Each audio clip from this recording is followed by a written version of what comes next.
Hello and welcome to Hidden Dusk, a place where the night grows quiet and the shadows begin to tell their stories. Before we begin, dim the lights, get comfortable and relax. And if you enjoy calm and eerie stories like this, don't forget to like the video and subscribe to the channel.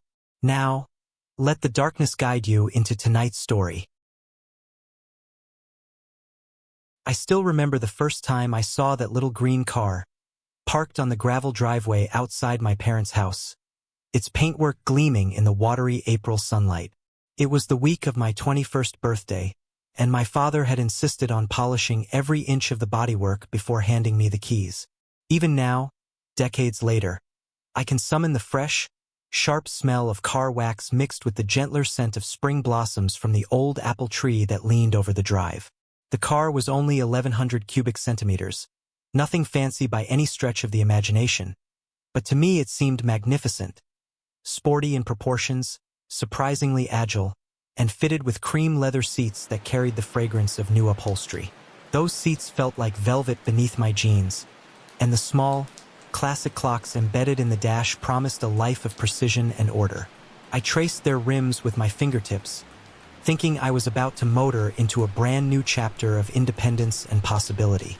Friends teased me that it was hardly a sports coupe, but I felt tall sitting behind that steering wheel. I washed it religiously, buffed out every smudge I found, and thanked my parents repeatedly for the extravagance of such a gift. The neighbors, amused by my devotion, joked that they could read their reflections in its bonnet thanks to my constant attention. Every Saturday afternoon I would drag out the hosepipe, fill an old bucket with water so hot I could feel steam rising from the surface, and lovingly wipe away even the faintest dust. For weeks my life revolved around that car. Driving to work, driving to the shops for ingredients my mother suddenly needed, driving friends to the seaside when the weather permitted.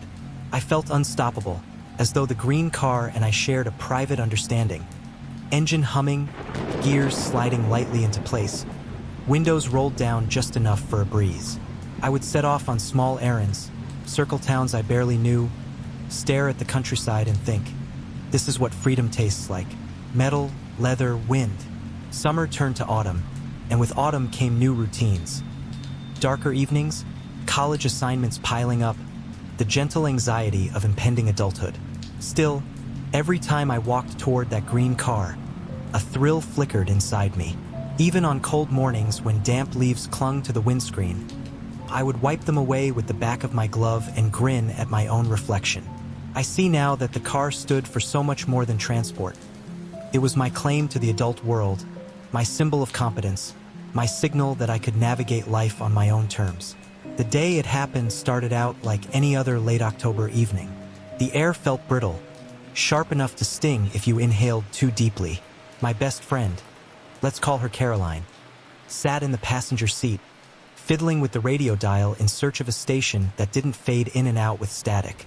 We had just finished our shift at the bookshop and decided to treat ourselves to fish and chips from the tiny seaside shack 2 villages away. Night came early, so by 6:30 the coastline was already veiled in darkness, punctuated only by occasional pools of yellow light from old-fashioned street lamps. The salty aroma of fried batter and malt vinegar filled the car as we headed home, chatting lazily about nothing in particular. About 5 miles outside town we reached a string of traffic, all of us crawling along because the council had coned off one lane for roadworks. We rolled to a gentle halt behind a white estate. Caroline had just opened her mouth to remark on the brightness of the stars when a sudden impact hurled us forward. My seat belt bit into my collarbone. A loud metallic scream echoed through the night. A Cortina, and not a new one by the looks of it, had come round a sweeping bend too fast, drifted onto our side of the road, and crashed sideways into my small green car.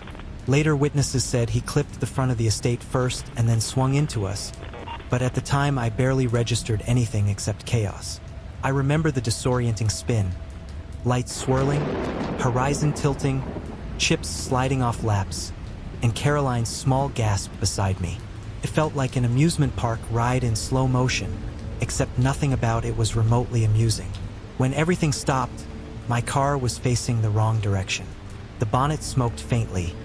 Steam swirled up from somewhere unseen, For a split second there was silence, the kind that rings in your ears and makes you doubt whether sound itself still exists. Then a chorus of panicked voices flooded the dark. I unbuckled, flung the door open, and staggered onto the tarmac. The shock left my legs wobbly, cotton soft. In front of me, the Cortina now blocked both lanes, its nose wedged under the rear of my car. Inside, 6 figures jostled and yelled. 6 people crammed into a 4-seater. 2 men in the front pulled frantically at stuck doors while a woman in the back screamed about her eye. Empty beer cans rolled across torn upholstery. The nearest driver in the queue behind us reversed and executed a quick U-turn, unwilling to be tangled in someone else's nightmare. Another car followed suit, and another, until only one lone driver, a man in a striped scarf, stepped out of his vehicle and rushed toward the scene. In the end, he was the sole independent witness prepared to testify. Everyone else melted into the night. I approached the Cortina, limbs still trembling, and demanded, "What have you done?" One of the men, furious or frightened or both, shouted back a string of curses. He flung a fist out the shattered passenger window. Glass shards flew. An uneasy rage buzzed in the cool night air, mixed with thick fumes of spilled fuel and alcoholic breath. Within minutes, blue lights danced across the road as the ambulance and police arrived, sirens cutting short any further posturing. Because only one ambulance could traverse the narrow lane, we were all loaded into it. Caroline, me, the driver who'd smashed us, his fiancée with the injured eye, and 2 others who reeked of strong lager. The interior smelled of disinfectant and warm metal, but their stench of drink overpowered everything. One paramedic tried to calm the fiancée, who screamed continually about her eye swelling shut. He asked the man beside her if she drank often. All the time, the fiancée slurred as though announcing a local football score. She kept wailing. The paramedic shot me a look that combined pity, irritation, and resignation in equal measure. Because the driver complained of rib pain, the police refrained from breathalyzing him on the spot. Instead, they deferred, promising to run tests later. I saw the sergeant's frustration. They suspected intoxication but needed medical clearance. My heart pounded in helpless fury. At the hospital, we spilled into separate rooms. Caroline for whiplash and bruises, me for x-rays of an aching shoulder. The fiancé whisked straight to surgery. The driver sat upright on a gurney, joking with one of his mates as if this were a pub quiz night gone slightly awry. Somewhere down the corridor, I heard my green car being towed away. The sound of chains rattling and metal scraping felt like nails on bone. My beautiful birthday gift, my shining symbol, now crumpled and twisted because someone had celebrated too freely. 6 bleak months passed before the case reached the local magistrate's court. By then, the reality felt like a faded photograph no one wanted to display, except the nightmares proved it was all still fresh within me. I woke some mornings believing I was spinning again, headlights zooming past, voices screaming. Yet each time I sat across from solicitors, I struggled to give crisp statements. Why had the Cortina veered? At what speed? What angle? I spoke, but the defense dissected my every word, politely reminding the court that I had not long passed her driving test, implying inexperience, maybe even partial blame. Sitting stiff-backed in the witness box, I felt both invisible and under a magnifying glass. Female, young, maybe naive. The fiancée, now missing an eye, arrived in a wheelchair, patch covering half her face. She couldn't testify, that is, she wouldn't speak against her fiancé, the man who had proposed earlier that night apparently. When asked to verify facts, she stared down at her hands. The prosecution, hobbled by lack of witnesses, pointed to 2 bald front tires on the Cortina, proof of negligence. But the defense lawyer parried. Tires might not have triggered the skid. Surface was damp, your worship, and young Jeeves, oh, forgive me, young miss here, may have braked suddenly. He smiled almost kindly at me. The same smile later flashed at the magistrate as he emphasized that the couple were newly engaged, intoxicated perhaps by joy rather than drink. At one point, the defendant offered to marry his fiancée right there in court as penance or proof of devotion. The magistrate, perhaps softened by that melodrama, handed down a light sentence. A modest fine, a few points on his license, and no jail time. When gavel struck wood, I felt the last shard of my faith in justice crack. Afterwards, outside the courthouse, one of the passengers from the Cortina swaggered over to Caroline and me where we sat hunched over lukewarm tea in a cafe. "Well, he got off," he announced with a grin so crude it felt like a slap. My throat tightened. Caroline's eyes flashed, but we said nothing. Behind him, his mate smirked, lit a cigarette, and walked into the drizzle. They had written off 2 cars, maimed an eye, invaded my nights with terror, and walked away nearly free. From that day forward, I could no longer drive without trembling hands. Hills petrified me, the illusion of control slipping whenever my car angled downward. Approaching headlights triggered memories of the Cortina's wild glare. Eventually, I sold the little green car, technically reparable but forever scarred, and withdrew from driving altogether. Friends coaxed, "It could have been worse," or "You survived, let it go." But trauma hung on like an invisible limb, as real to me as any bone. Sometimes I imagine the lives of those other drivers. Did the fiancé ever regret staying with him? Did the driver feel shame each time he passed a scarred brick wall? Did any of the 4 cars that fled the scene ring police later? Or did they erase the episode entirely, content to forget? Human conscience is a private arena. I will never know. All I know is that one man in a striped scarf chose to stop and give evidence. His courage mattered, though the court later reduced him to unreliable witness under cross-examination. I've wondered often if he regretted staying. I hope not. Without him, the truth might have slipped away altogether. Years rolled on. Laws tightened. Drink drive campaigns splashed across billboards. Magistrates grew less lenient. But my nights still delivered reels of high-beam headlights and spinning metal. Sometimes I catch myself reliving the smell inside that ambulance, the harsh bite of disinfectant merging with stale beer and dread, and the way the fiancé's wails shrank to whimpers while her eyes swelled shut. Memories pounce at odd moments. Early morning quiet, sleepless hours, the click of a news report about another drunk driving crash. I often ask why the mind clings so fiercely to pain when it has room enough for joy. Perhaps memory functions like scar tissue. Thick, fibrous reminders that bind stitches of the past so wounds never fully reopen. Or perhaps memory is simply stubborn, refusing to abandon unfinished stories. Over decades, I have tried to fill my life with brighter chapters. Friendships, gardens bursting with lilies, notebooks spilling with poems, articles published in small magazines. Writing has become both therapy and rebellion. Each sentence says, "I refuse to be silent about what happened." When people suggest I think of happier things, I do. I cherish them, cultivate them, write them down. But tragedy still sits amid joy like ink on a lace tablecloth. No amount of bleach can remove every stain. It remains part of the pattern. I cannot climb into a car without scanning for exits, evaluating distances, watching brake lights of every vehicle ahead. I do not trust early evening drivers near pub car parks. I still hold my breath when my husband steers downhill. A friend once called my caution paranoid, but she was not there when my polished birthday gift spun beneath streetlights. Yet I also refuse to let fear eclipse life entirely. I travel by train, I walk woodland paths, I photograph sunsets over harbors. I volunteer at a community center where I teach teenagers safe driving workshops, recounting my story in calm detail. Some listen, some fidget, but a few glance down at their phones, faces pale, perhaps imagining themselves behind the wheel with a pint too many. If even one decides to call a taxi instead of driving home drunk, then memory has gained purpose. After all this time, the accident still shapes me, though I am learning to shape it in return. I picture that little green car often, its odometer frozen forever at the mileage on that October night, its cream seats now brittle in some scrap heap, its dash clocks forever stopped. Yet sometimes, in dreams, I see it restored to glossy perfection, pulling out from my parents' drive beneath petals of apple blossom.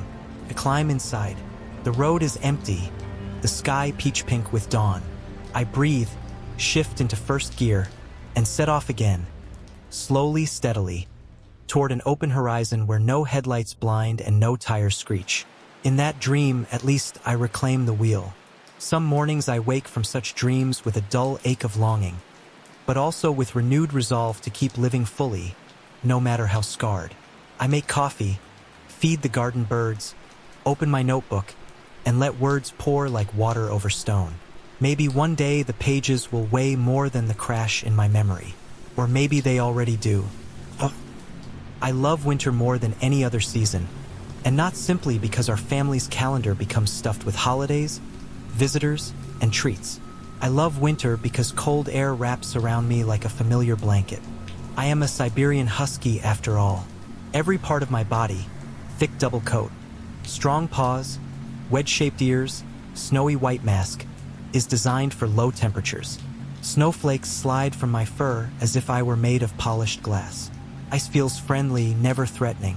If you asked my human family how long I could stay outside on a freezing night, they would joke that I could stand motionless in a storm until spring returned. That might be an exaggeration, but I truly can remain in one place for hours without feeling the slightest chill. The world can bury itself in drifts around me, and I will blink into the night air, content, comfortable, breathing frosty clouds that sparkle in moonlight. My humans understand some of that, yet they still coax me indoors when the temperature dips below what the weather announcer calls dangerous. I know they only worry because they love me. Still, part of me feels that there is no such thing as dangerous cold for a dog like me. Tonight, bundled by a thick blanket of fresh snow, I decided to test how far their patience would stretch. Earlier, just after sundown, I padded around the fenced yard, nose close to the ground, reading the scents left by that day's visitors. Squirrels racing above, sparrows fluttering beside the big spruce tree, the neighbor's terrier who always aims a quick squat near our gate as if signing a silly postcard. When the yard messages felt quiet, I circled, chose a spot that felt perfect, and eased my weight into a comfortable curl. The evening sky glowed navy blue. The moon, fat and bright, reflected on each flake like 1,000 tiny mirrors. Wind brushed against the evergreens, and snow swirled down feather soft. I felt so peaceful that I almost dropped into a light doze. On most winter evenings, my human mother steps onto the porch after supper and calls my name in a high, gentle voice. "Mac-I-E bedtime. Come on, sweet boy." Whether I obey depends on my mood. Tonight my answer was no. I did not even lift my head. I heard the screen door creak, felt her gaze sweep the yard, sensed how she worried that the temperature might fall any minute. "Come inside, Mackie," she repeated in a firm voice that told me she meant business. I still refused to budge. I am built for snow. Isn't that what she always says in the summertime, when the heat wilts me and I sprawl on the cool kitchen floor panting? She should trust what she herself taught me. Eventually my human mother left the porch and closed the main door, but I knew her habits too well to think the argument was finished. Moments later, I heard the little flap of my personal door. My small, low gate that lets me slip in and out of the house at will, swing open. A gloved hand nudged it wide, then retreated. She was inviting me to return without forcing me. She always tries reason first. I was tempted. Warm air wafted through that doorway, smelling of roasted chicken and pine-scented candles. But my pride rooted me where I lay. If I gave in too quickly, the humans would never grasp how serious I was about enjoying midwinter nights. So I remained curled in my self-made hollow while snow settled across my back like gentle pebbles. After several minutes, the little door stilled, hanging ajar, a silent peace offering. In my mind, I declared victory. I bounced upright, showering white powder into the night air, and began a joyous tumble across the yard, rolling on my shoulder blades, wiggling like a puppy. The ground was so soft that it cradled me. I zigzagged toward the spruce tree, leapt onto the small mound by the fence, then flopped belly up again, staring at the wide December sky. That was when I noticed the colored lights. Each yard on our street had strung festive bulbs along rooftops and railings, and even from my upside-down position, I could see them blinking red, green, blue, and gold. They shimmered across the snow's surface like confetti. Above them, the moon glowed steady, bright, patient. "Hello, Mackie." The moon seemed to whisper, Of course I answered the way I always do. Hello, moon, though my reply was silent, just a thought floating upward. I felt certain the moon heard me. Time flowed gently until my eyelids drooped. I shook off loose snow and trotted to the far corner of the yard where a small wooden structure, my playhouse, waited beneath the branches of a maple. It is more than a regular dog shelter. My humans built it large enough for me to stand and turn freely, insulating the walls with thick panels. Inside, they layered cedar shavings beneath a burlap rug topped by an old comforter. The cedar scent reminds me of mountain forests. The comforter holds traces of my human's laundry soap, faint but comforting. With one final stretch, I entered, circled thrice, and dropped into a deep, steady sleep. I do not know how long I slumbered before the disturbance yanked me awake. 1 second, I drifted among dreams of distant tundra. The next, my eyes snapped open. A sharp crack sounded overhead, followed by a vibration through snowpack, not loud but strange enough to prickle every sense. I rose silently, muscles poised, ears pointed skywards. No smell, no shadow, yet something was different. Again that sound, scrape, clatter, muffled thumps. It came from beyond the sidewall, not the yard ground but higher, above the very roof of my human's house. My heart thudded with alarm and curiosity. I padded out into the open. The air had grown stiller, heavy with dense cold that dulled scent. I looked up and felt my breath halt. Dark shapes stood on the roof. 5, maybe 6 silhouettes, too large to be deer yet similar in outline. Massive shoulders, long legs, broad antlers. My first thought was moose, because occasionally a lone bull wanders near the pond behind our neighborhood. But moose rarely climb onto roofs. The notion was absurd. Still, their weight made the structure groan while snow slid off in giant waves, whumping onto porch railings below. The night felt eerie. Sound was crisp, yet time itself seemed to hesitate. Suddenly, one of the shapes snorted, a deep grunt that rolled into the yard. They shuffled along the ridge of the roof, metal nails clicking beneath hooves. My instincts leaned toward caution, until I sniffed again.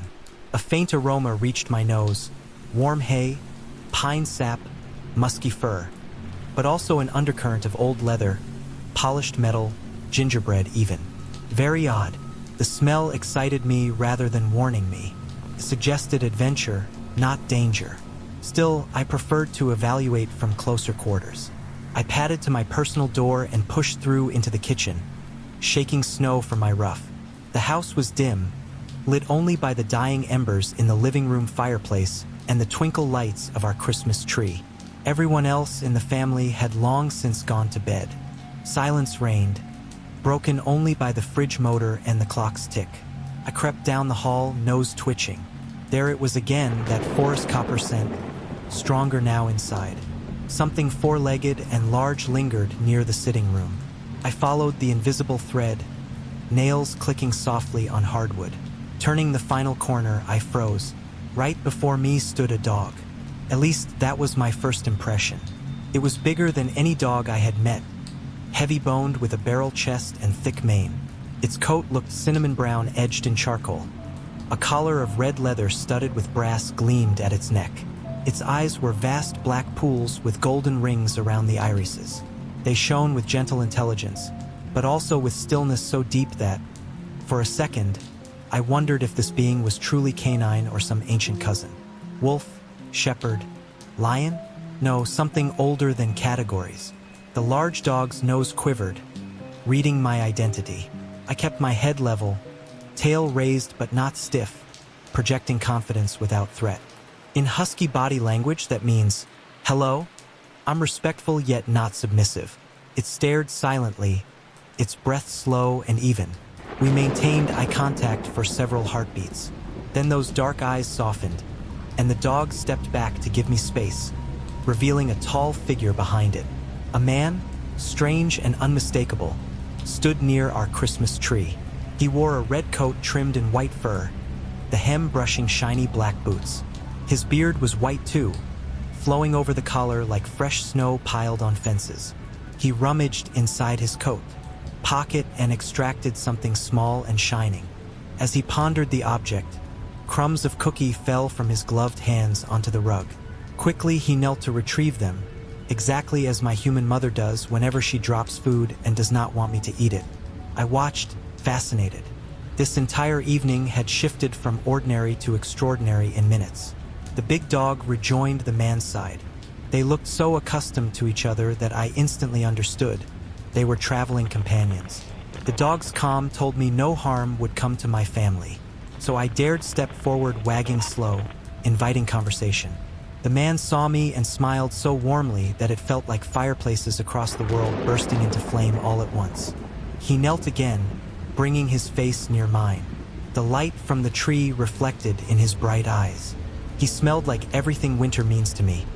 Crisp pine, cold air, fresh gingerbread, with smoke, distant mountains. His glove reached toward my head, and I leaned in without hesitation. A laugh rolled from his chest, deep and musical. It rumbled like the comfort of sleigh bells. He scratched the base of my ears exactly where the thick fur meets soft skin. I closed my eyes, letting contentment ripple through me. "Mackie," he said, and my ears shot upright because he used my name with perfect familiarity and tender emphasis. "Good to meet you." His voice was gentle but carried a timbre of old magic, as if he had spoken on clear winter nights long before any walls sheltered my ancestors. While he scratched, he produced from his pocket a round ornament shimmering gold, threatened to hang it on the tree, then seemed to rethink and tucked it away. Perhaps he recognized that my attention belonged more to play than decor. Instead, he hunted again in his coat and drew forth a bright red rubber ball. He squeezed it.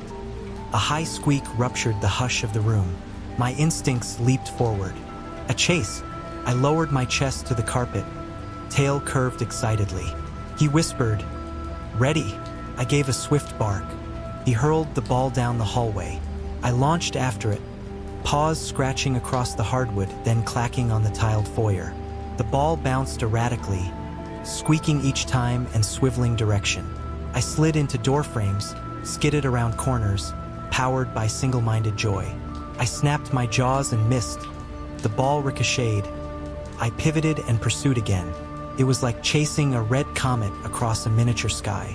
At last, I pinned it between my forepaws, teeth sinking slightly, squeak muffled under pressure. Triumph. I shook my head, then trotted proudly back toward the sitting room.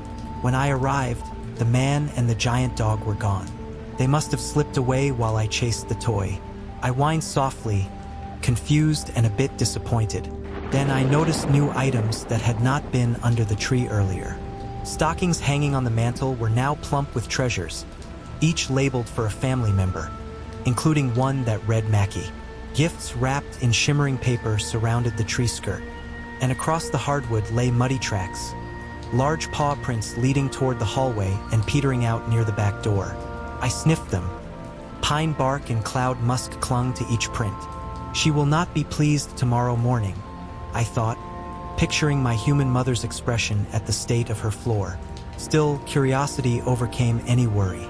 I padded to the mantel, rose on hind legs, and washed air with my nose until I confirmed that, yes, one of those stockings contained a half-dozen beef treats and a rope tug shaped like a candy cane. The scent alone promised happiness. I faced the hearth and wagged once in immediate gratitude to whatever corners of space might carry such thanks. Then fatigue washed over me, the kind that arrives only after intense excitement. My humans would remain asleep for hours yet. I dropped the red squeaky ball at the foot of the staircase, climbed the steps quietly, though my claws clicked faintly, pushed open my human's bedroom door, and hopped onto their bed. Both slept peacefully, my mother's hand curled near the pillow, my father's breathing deep. I nestled between them, pressing my chilled fur to the quilts. Soon the familiar warmth lulled me, though images twinkled behind my eyelids. Moonlit reindeer, for I now guessed those roof shapes to be reindeer, not moose, sleigh runners, swirling flakes, and a grand traveler in red sliding down chimneys as easily as breath through wintry air. Morning erupted in colorful noise. Children shrieked with glee downstairs. My mother gasped at the muddy footprints. My father shouted for a mop. But they also found fresh gifts addressed to each of them in loops of gold ink. Eventually, they discovered the stuffed stockings too, and my mother said, Now, when did we hang an extra one? She called me. I bounded down the steps. They laughed to see me clutch my new rope toy, tail wagging furiously. I will never tell them what truly happened. They think they know. Parents always have tidy explanations, but I hold the secret softly behind my bright blue eyes. Sometimes on silent January nights, when the moon looks like a silver coin above blank fields, I trot into the yard, find my hollow in the snow, roll once, and settle. I glance skyward and wonder if the same magic might brush our housetop again someday. And if it does, I will be ready. Patient, polite, brave, and quick to play. In the far north of Ireland, where gray hills lean into a restless Atlantic and the sun hides behind clouds for weeks at a stretch, there is a little walled town called Na Sialabiga. Outsiders translate the name as the Little Cells, and every local has a favorite explanation for why.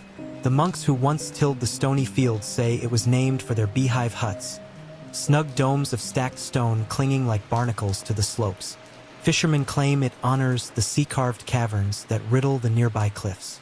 But the older women in the market, those who stir cures from nettles and mutter charms when the wind changes, will tell you that the true Little Cells are the countless rooms of the great clifftop manor that belongs to the man everyone calls Bluebeard. Bluebeard's house is a place of legend long before my tale begins. Built of dark granite and roofed in slate, it crouches above the water like a brooding gull. From the harbor below you can make out row upon row of narrow windows and a line of chimneys that smoke even in midsummer. Bluebeard himself is the richest landowner for 100 miles. His ships trade wool, salmon, and sea salt. His sheep graze the highest pastures. His horses win races at the fairs in Donegal and Meath. Yet all anyone truly remembers when his name is spoken is the shock of his beard, so black that the sun throws a curious blue sheen across it, and the whispered rumor that wives who enter that manor are never seen again. My name is Evelyn. I was born the middle child of Padraig O'Galchwire, who, until bad luck ruined him, was almost as prosperous as Bluebeard himself. My brother Siasam, 2 years older, should have inherited the fleet of fishing boats, but a winter storm swallowed his ship before he turned 20. My younger sister Aine was the beauty of the family, with hair like flax and eyes the color of shallow tide pools on a bright day. I kept the books for father's businesses and spent every spare hour in his storehouse of carpets, running my fingers over the spiral knots and stylized stags that our weavers tied into wool. Life might have remained peaceful if sickness had not come the same year the storm took Siasam. A blue-tongue pox swept through the valley. Ewes miscarried, foals died in their first hour, and father, already hollowed by grief, drank himself into an early grave. Within one bitter season we tumbled from comfort to debt. While mother fretted, Aine wept, and I counted the coins that could not stretch to another bale of feed. Bluebeard rode down from his manor. No servant announced him. He simply appeared in our doorway, filling the threshold with broad shoulders and shadow, his coat soaked by mist. Mother shrank back, clutching Aine's hand, and I understood by the beat of my own heart that the tales of his terrible face were not exaggerated. His beard did blaze blue where a stray beam of sun struck it. His eyes were as dark as storm water at midnight. Yet when he spoke his voice was low and careful, as though he feared any harshness might shatter something fragile. "I have a proposal," he said. "I will take one of your daughters for my bride. She may choose me freely, and I will settle all your debts the hour she gives her consent." Mother stared in astonishment. Aine pitifully hid behind her sleeve. I felt something twist inside me. Fear, yes, but also fury that our misfortunes should corner us so neatly. Mother found her voice first. "Which daughter do you want, my lord?" He glanced from me to Aine and back again. "Let them decide," he answered. Then he touched the brim of his hat, turned, and rode away. I had no hope that Aine would volunteer. She trembled for a whole day and burst into tears whenever the wind rattled a shutter. By dusk Mother had convinced herself that I was the suitable offer, older, steady, strong enough, as she put it, to face whatever awaited in that clifftop house. My protests meant nothing. Mother braided my hair and murmured prayers over each strand. She stitched pearls from Father's last cargo into a blue gown that tugged at my shoulders like a chain. A week later, I was wed in the chapel by the harbor, my new husband looming beside me in velvet the color of midnight. The wedding feast blurred in my memory like a dream heavy with wine. Servants laid platters of roast stag and pike, decanters of dark apricot brandy, towers of sugared currants that glowed red as rubies. Bluebeard laughed often yet softly, as though he feared his own joy. Each evening, after the guests drifted to bed, he led me through halls lined with tapestries, stag hunts, sea voyages, saints raising chalices to heaven, and stopped before a wing of doors studded with iron. Into my hand he pressed a weight of keys. These open the rooms that hold my carpets, my silver and gold, my trunks of coin and jewels, he told me. Here is the master key to every chamber I possess. Only one door is forbidden, the little closet at the end of the great hall. Promise me you will never unlock it. I could not meet his eyes. I promise, I whispered, wondering what sin lay behind that single door. He nodded, sighed like a man relieved, and led me to the bedchamber. Those first weeks passed in a strange gentleness I never expected. Bluebeard showed me his stables where jet-black stallions, legs fine as wands, stamped and nickered. He taught me chess beside a peat fire that perfumed the air with heather. He read me verses from a leather-bound Virgil, his deep voice slow and reverent. Each night he asked the same question, scarcely above a breath. Am I so very hideous? And each night my answer changed a little. At first I told him that his face was fierce but not unkind. Later I admitted I found strength in it, a certain wild beauty like the sea cliffs in a storm. He never pressed further. He only kissed my forehead and fell asleep at my side, his arm heavy yet harmless across my waist.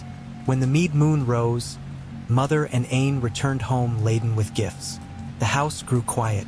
I missed the mild chaos of guests. Still, Bluebeard continued to woo me with small wonders. A ride to the River Finn, where salmon leapt silver in the dusk. An old song hummed while he brushed my hair. A carpet from Samarkand that smelled faintly of cloves. Gradually, I forgot fear. The keys lay in a polished box by my dressing table, gleaming like tame spiders, and I scarcely noticed them. Then a courier arrived with news that drew Bluebeard south to Terra. He kissed me, pressed my hands between his, and murmured that he would return within the fortnight. He reminded me once again of the house's freedom, that every room except the little closet was mine to wander, and he rode off, his cloak flaring behind like a raven's wing. That evening Ain appeared at the gate, complaining of loneliness. Her presence should have comforted me, yet a faint restlessness tugged at my thoughts. While she chattered about the town, I kept seeing the single forbidden door, imagining what treasures or terrors it might hide. For 6 nights, the temptation gnawed at my resolve. On the 7th, I rose while Ain slept curled beside me like a child. Barefoot, carrying a single candle, I crept through the silent house. The great hall stretched wider in darkness than I remembered, statues of saints and warriors towering on either side, their marble eyes watching. At the end hung the little door. My candle trembled, throwing circles of light across the wood. The forbidden key was cool against my palm. I pushed it into the lock, turned, and the door side open. A sweetish stench billowed out. The candle flame sputtered. Inside, countless women's garments hung in rows, gowns of damask and silk, slippers stitched with pearls, a wedding veil braided with gold thread. In the center stood a huge vat of viscous crimson liquid, nearly to the brim. My hand shook so violently the key slipped from my grasp, splashed into that red pool, and vanished. Horror froze my limbs. I pictured Bluebeard's lost wives, their refined gowns carefully preserved while their bodies dissolved in the vile dye. With a strangled cry, I plunged my arm into the fluid, groping until my fingers closed around cold iron. I fled to my chamber, heart pounding louder than the surf below the cliffs, and thrust the key beneath the pillow. But dawn would reveal its stain. No soap, no salt, no sand scoured the rusty hue from metal or from the skin of my hand.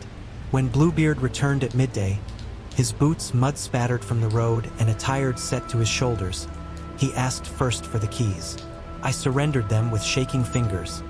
He weighed them, his brows knitting the moment he saw the smallest key missing. I admitted I had left it in my room. He ordered me to fetch it at once. The scarlet smear burned against my palm as I laid the key before him. His face, always grave, hardened to stone. "Why is it stained?" I tried courage. "I opened the little closet, my lord. I looked. I know what is kept there." His shoulders sagged. "You have disobeyed," he murmured. "Now I cannot trust you." He raised his eyes, and the sorrow in them wounded deeper than anger. "You must die, Eveline." Terror stole my voice. I begged a single hour to pray. He granted it and locked me in my chamber. While I knelt at the window pretending devotion, I watched dust motes wander the shaft of light and wondered whether they carried souls of those other wives. Aine's pale face flashed in my mind. Would she understand? Would she forgive me for drawing her into this cursed house? When the lock turned and Bluebeard stepped inside, I forced myself to stand. I kept my back to him, wanting no memory of the killing stroke. Yet he did not touch me. His voice, soft as moss, asked, "Wife, do you still think me hideous?" I shook my head, tears falling. "No, my lord. What is outward cannot be as dreadful as this fate." Gently he turned me to face him. "Look," he said. I looked. He wore a gown from the closet, a sheer length of linen embroidered with wild roses, its sleeves too short for his muscled arms, its hem brushing the tops of bare feet. The candlelight gilded every black hair on his chest through the flimsy cloth, and he stood blinking like a startled deer, waiting for a judgment. Understanding struck me like cold rain. Those garments belonged not to dead wives but to him. This was his private solace, hidden from a world that jeered at anything unspeakably different. "Is this why they left?" I whispered. He nodded once. "They called me foul names, claimed I was cursed. They begged release. I gave it. I gave dowries too, so none might say I wronged them. But each time I hoped to find one who would stay.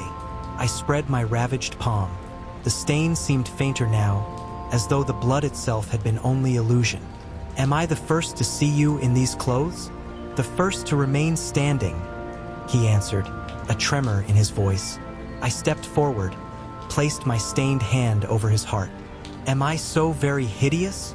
I asked, echoing his nightly question. His eyes shone. "You are perfect." We burned the gown he had once asked me to wear for the wedding night, and in its ashes we swore a pact. No more secrets, no more locked doors. The red dye in the vat, he explained, was used for coloring carpets destined for sultans in the south. The gowns were his private collection, ordered from distant weavers who asked no questions. Hidden because his own household would never understand. He feared scorn. I feared death.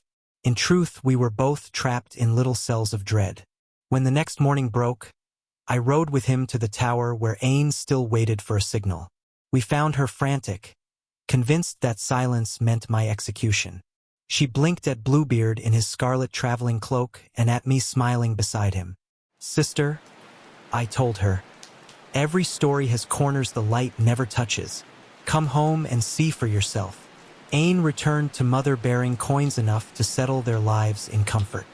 Bluebeard and I set off for the southern islands, where his carpets and horses sold for fortunes.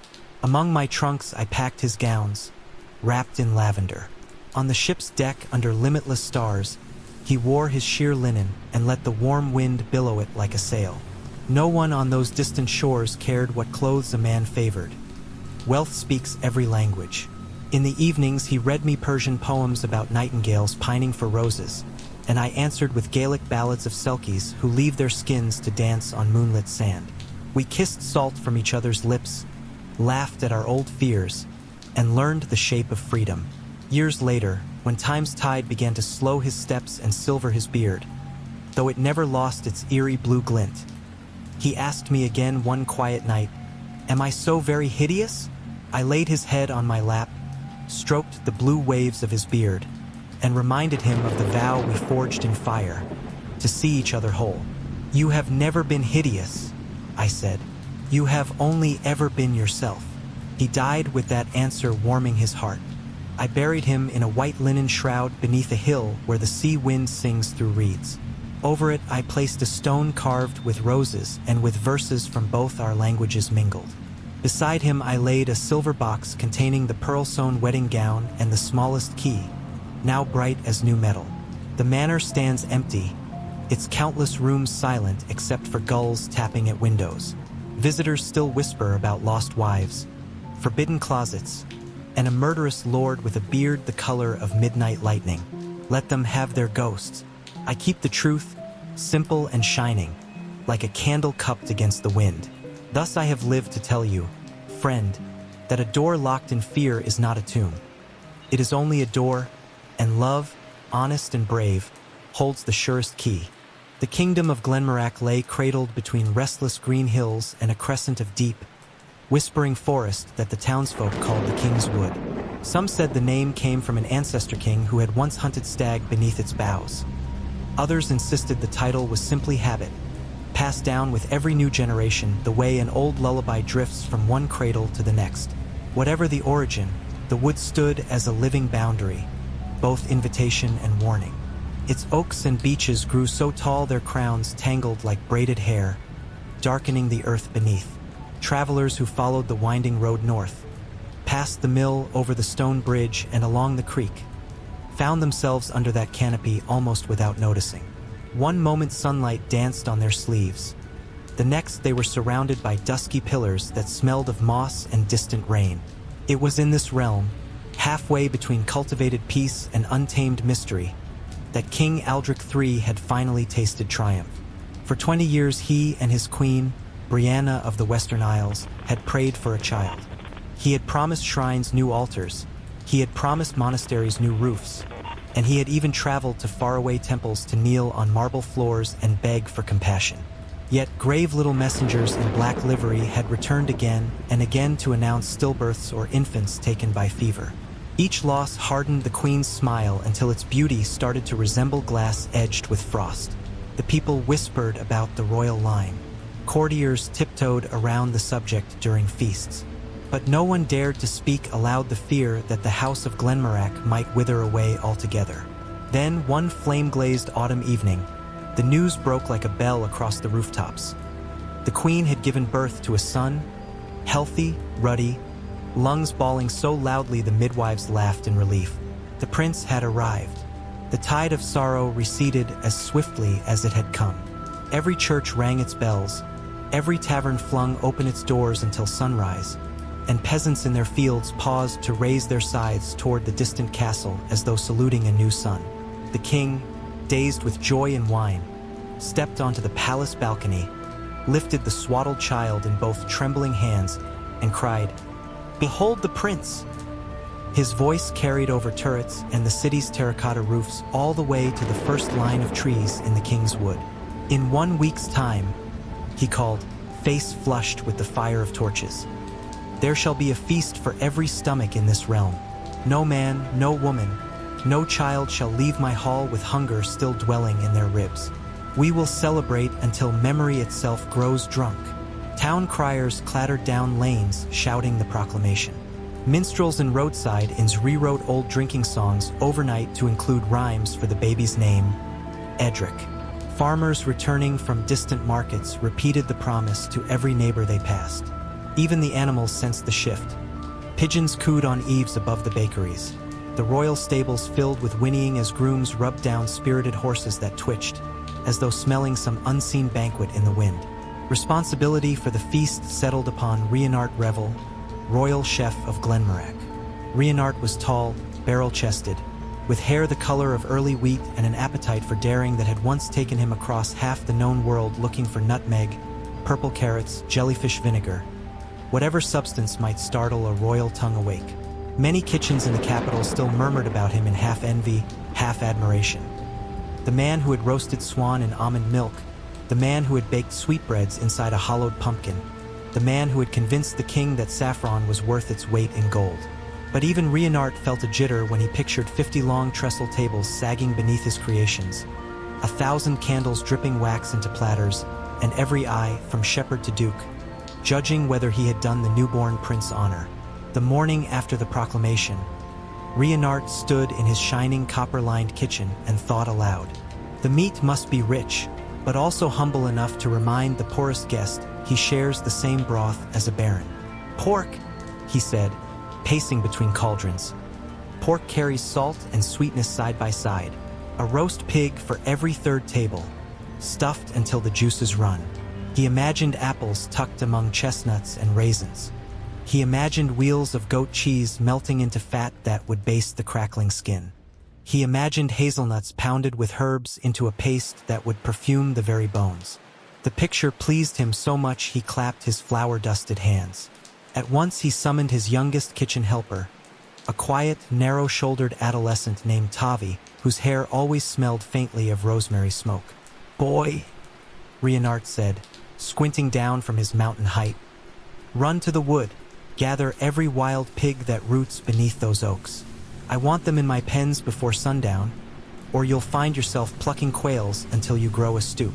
Tavi swallowed, unsure whether the admonition was earnest or merely chefly flourish, and set off with a coarse rope lasso at his hip, a burlap sack for mushrooms as bribe, and a half-chewed sense of dread.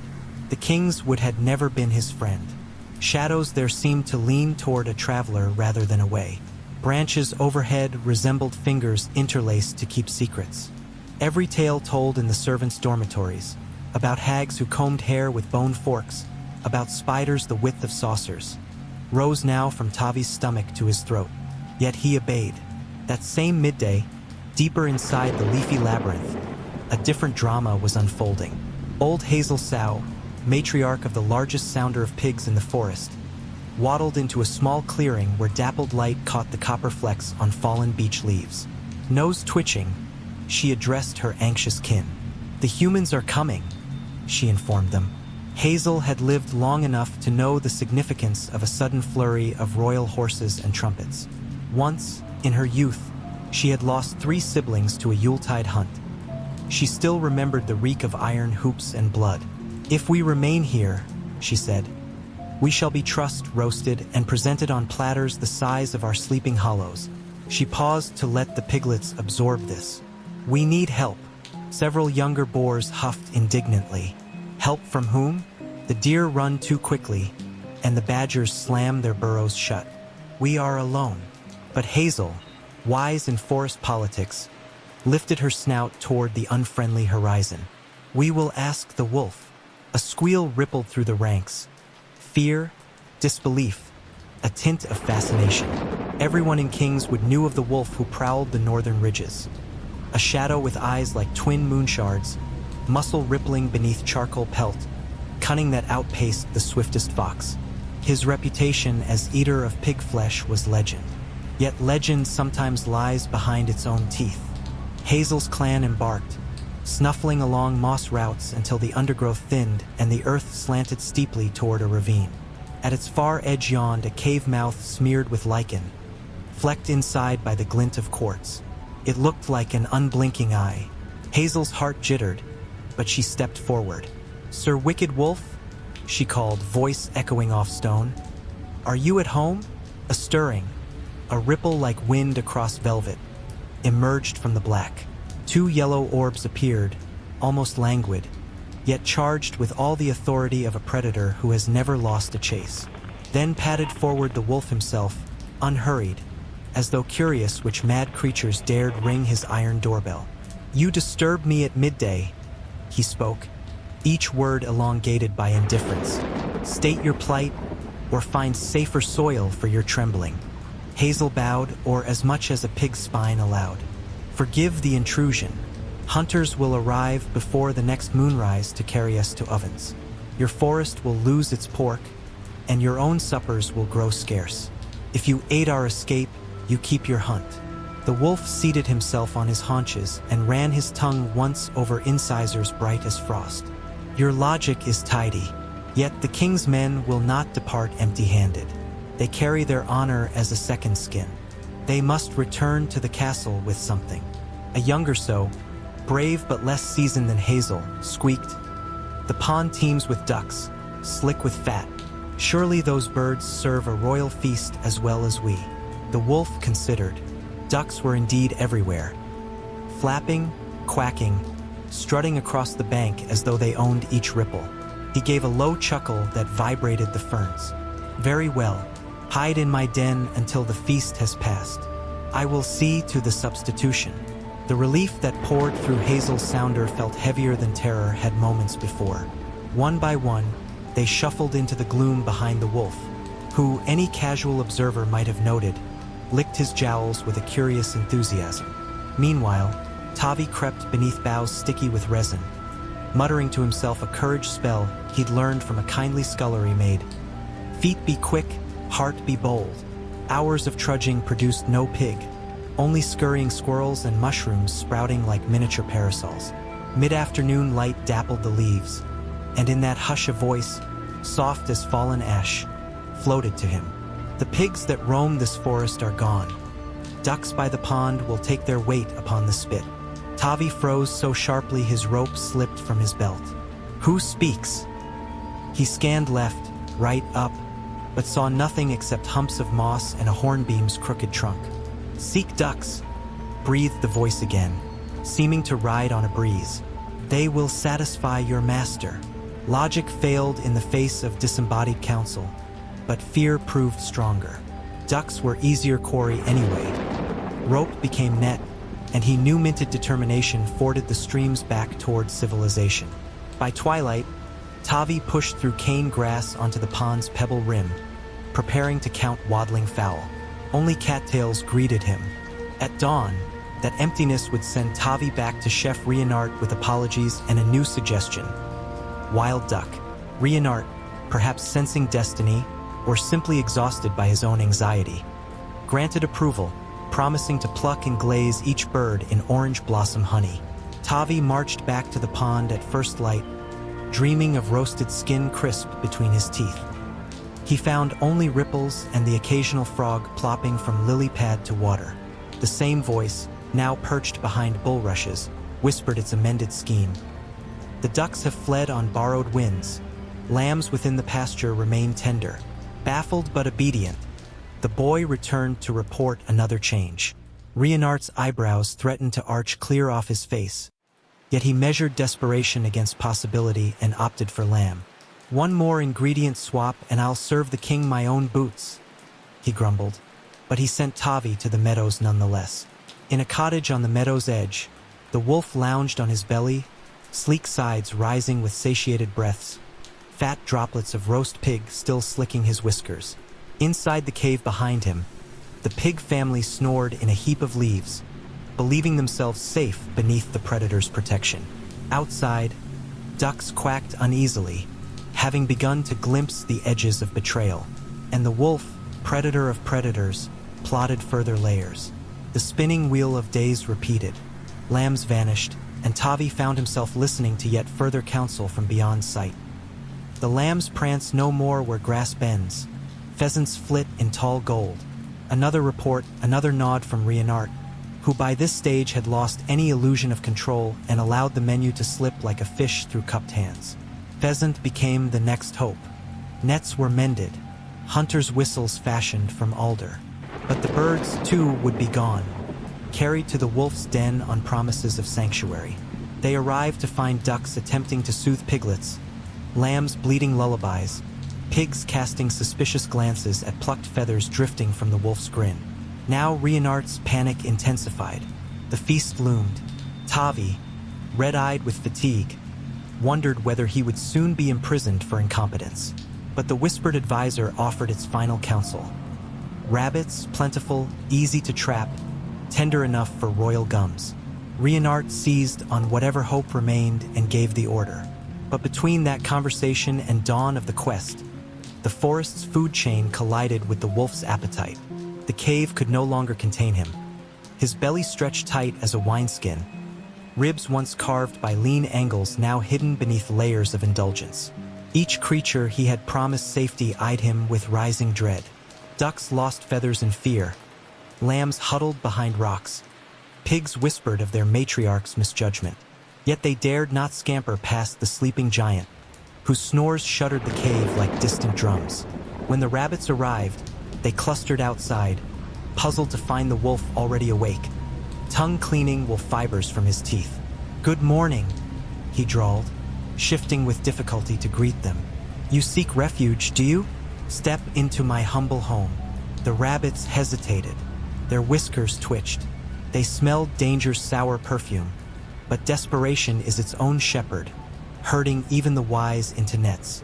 They hopped inside, hearts pattering like rain. The wolf, with effort, squeezed aside to let them pass.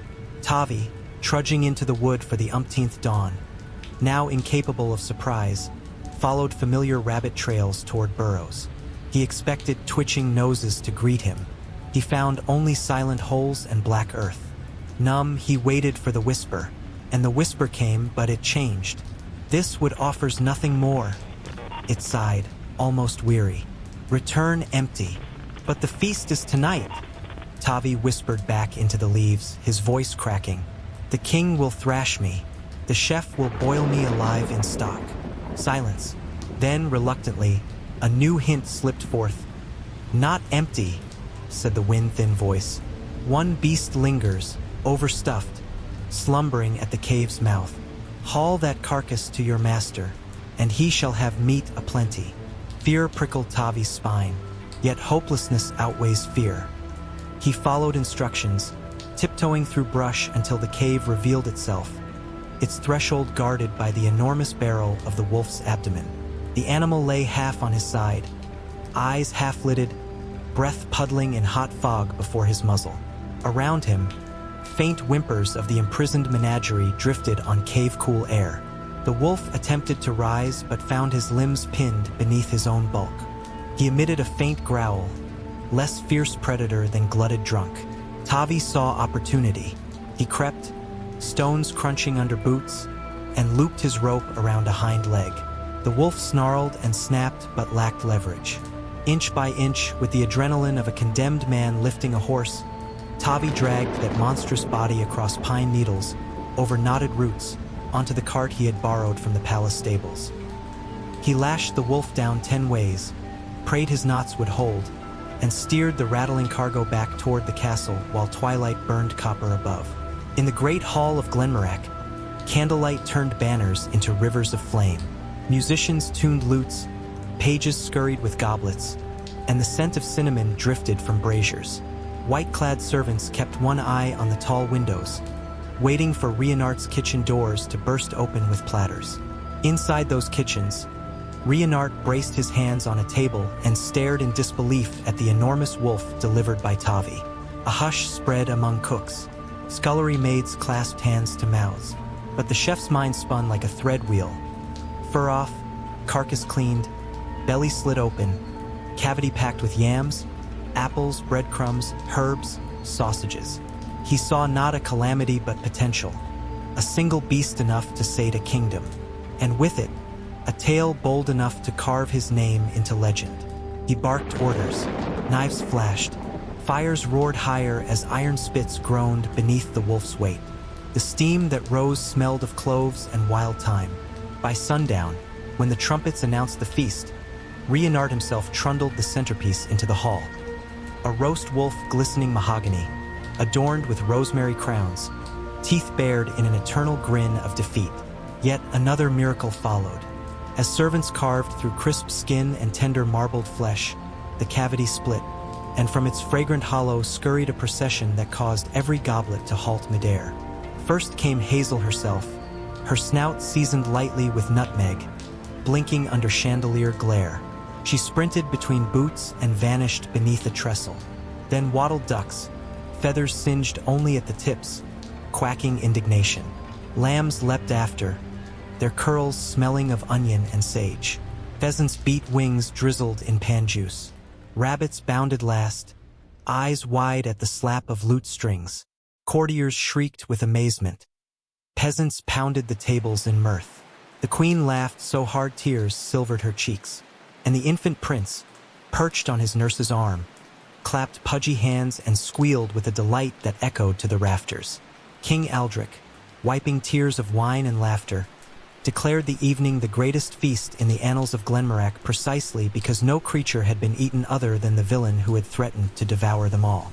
A banquet of mercy, he toasted, and proof that cunning may feed itself upon its own greed. Throughout the night, The freed animals meandered across flagstones, nibbling dropped crumbs, startled but unharmed. Some perched near the minstrels, as though curious about melodies. Others found open doors and slipped into moonlit gardens, where dew washed the glaze from their hides. In the forest, they would speak for generations of the day when roast became revival, when predator fed prey, a tale to remind nervous hearts that danger sometimes devours itself. Chef Reinhardt earned a knighthood and a new title, Sir Reinhardt Gorges, Master of Inventive Fare. Tavi the kitchen boy received a modest purse, a new cloak, and unofficial recognition as the luckiest lad to ever set foot in the King's Wood. Stories spread beyond Glenmaraka's borders. The wolf who overreached, the pigs who plotted, the ducks who waddled free. Children begged their nurses to repeat the saga at bedtime. Bards embroidered verses until the wolf grew thrice his true size and breathed smoke. Yet a quieter strand of the legend traveled only in hushes under eaves.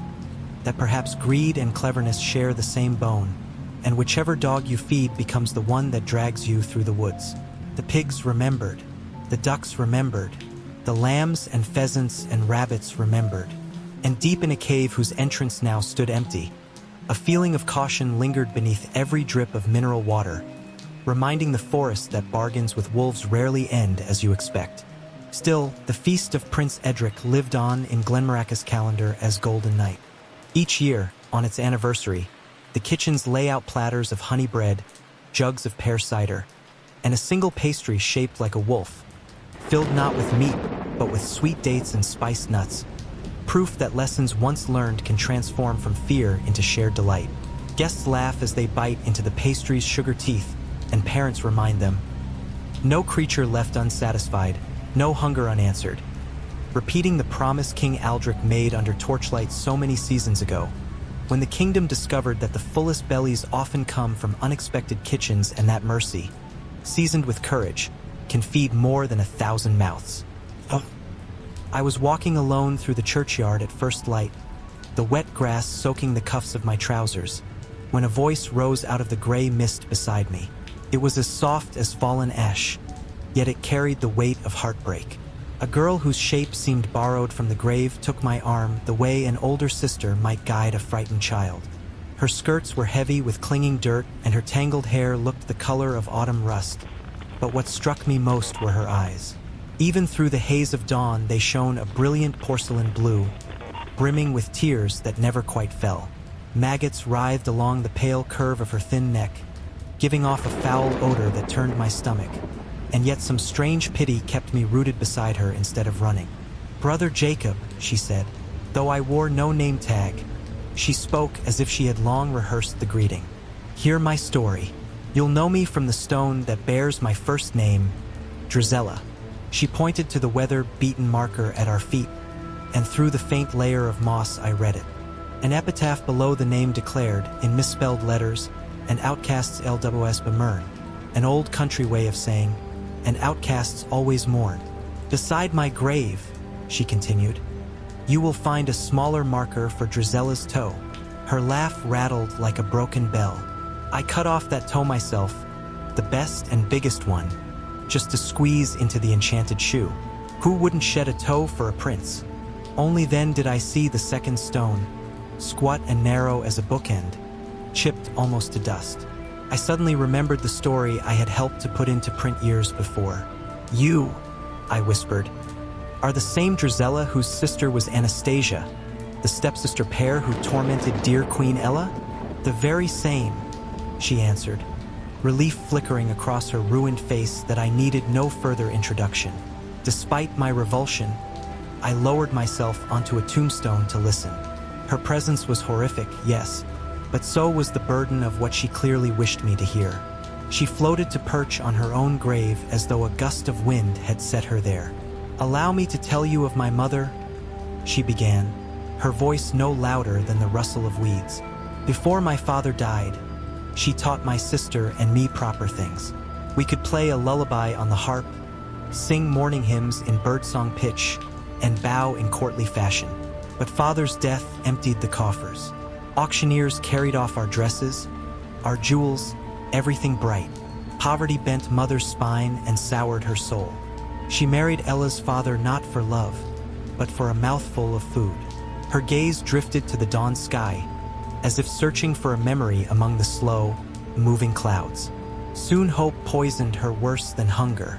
Through Ella's father she dreamed of climbing back to riches. She needed ladders, and so my sister and I became those ladders. Each morning she pinched our cheeks hard for color, laced our corsets until we gasped, and hissed the same lesson. All beauty is suffering, and suffering is the path to dignity. Drizella paused, touching the ragged edge of her ear where no earring hung now. I believed her, Brother Jacob.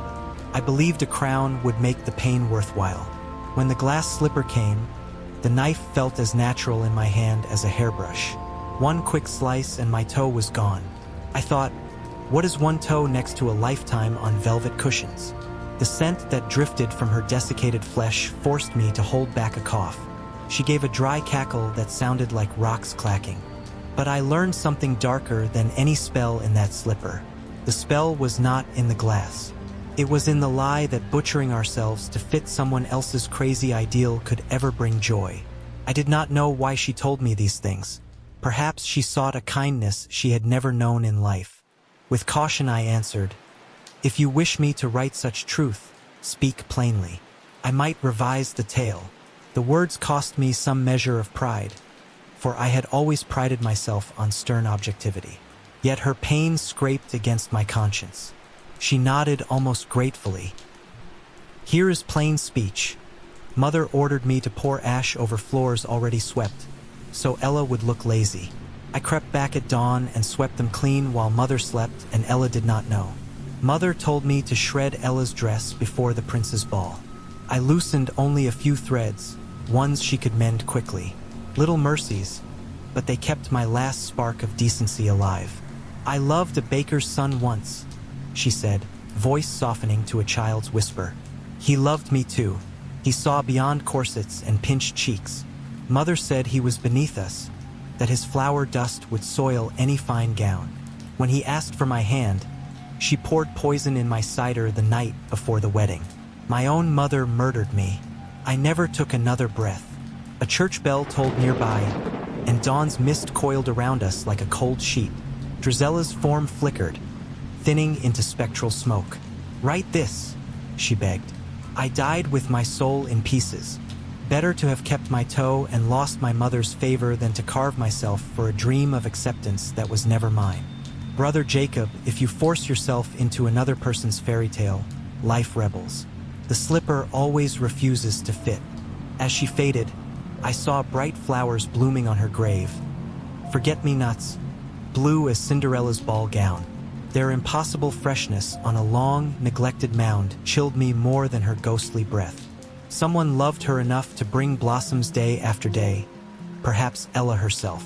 Though Wilhelm and I wrote morality more than mercy, the sight unsettled me. Let Drizella's ghost cry her regrets to the moon, I thought, yet as I walked away the flowers seemed to whisper, "Outcasts always mourn." Their words followed me like a shadow into town, and though I never changed a word of our printed story, the memory would not leave my mind. That evening in a lantern-lit hall, I told this episode to a curious audience. They filled pew like benches, expecting folklore, not confession. Unease rippled among them. Some faces drifted away in boredom, and I feared the tale had grown too heavy. To pull them back, I promised another story. Once, late at night, Wilhelm and I were stumbling down crooked streets toward our lodging. A bitter wind nipped at our coats, and snowflakes fluttered like ash. That was when a small figure stepped out from a shadowed corner. The hush returned. My listeners leaned forward. The man was scarcely taller than a child, with narrow shoulders under a tattered lavender robe. Candlelight from a street lamp flickered over his hooked nose and searching eyes.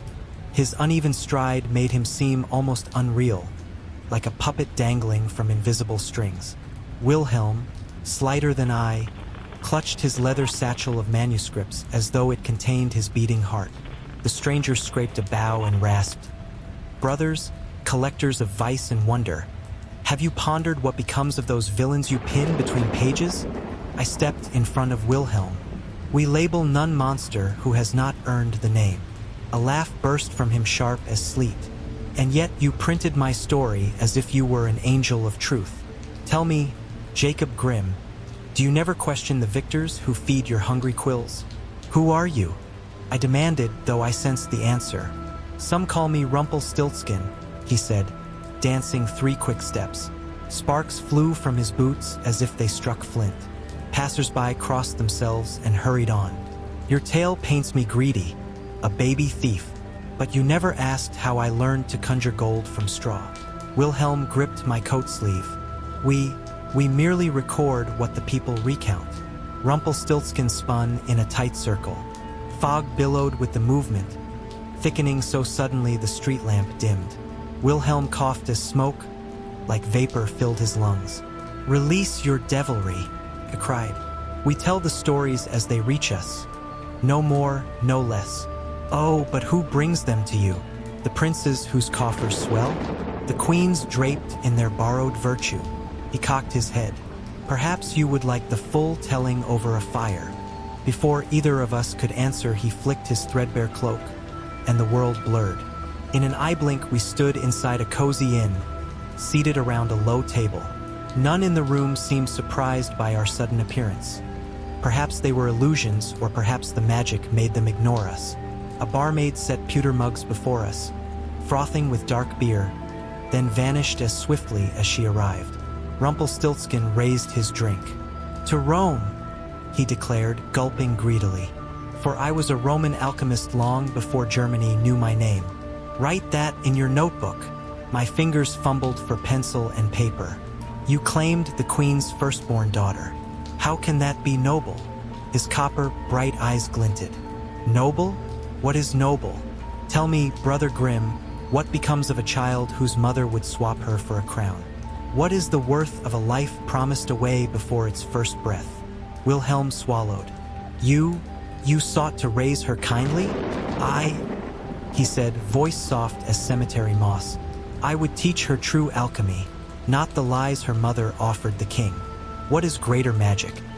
Turning straw to gold, or turning an unwanted child into a soul cherished? I scoffed, uncomfortable under his gaze. The queen loved her child enough to guess your name and win her freedom. He laughed. She loved her throne. She sent servants to every hamlet, paying gold, my gold, for mention of my name. She did not guess.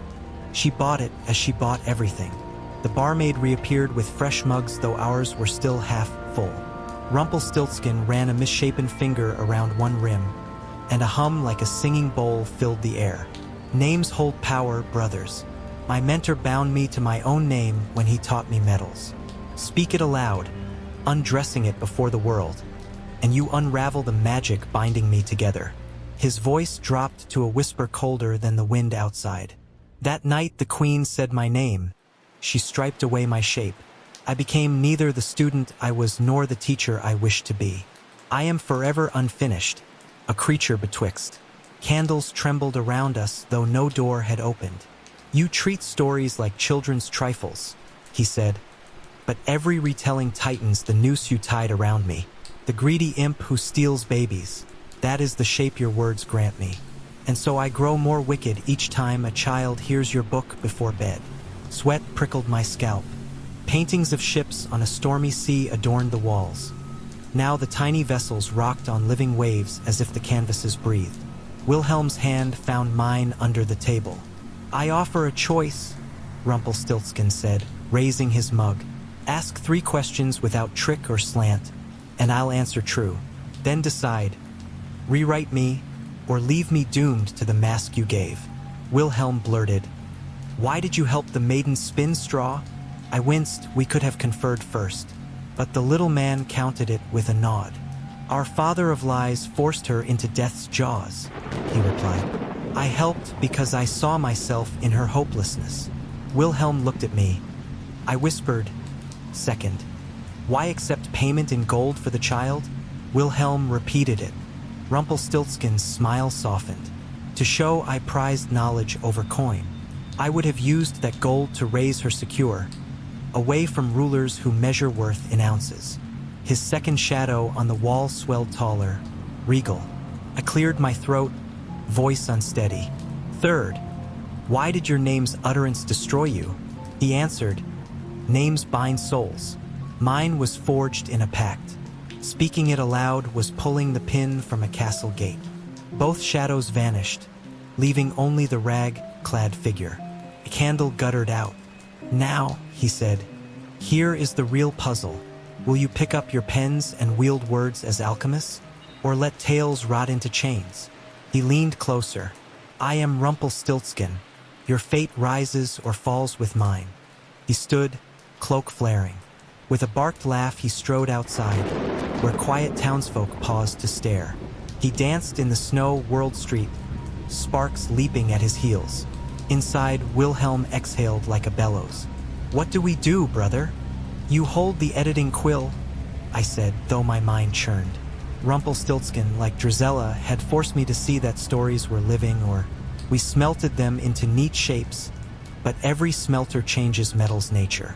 What moral stands if it turns hearts to cruelty? Words can scar or heal. Some of our listeners shuffled to the tavern door, glimpsing the little man pirouette in moonlit snow. Their faces revealed both fear and wonder. I felt the same. If our tales were chains, perhaps the only hammer to break them was revision. That night, I returned to my rented chamber.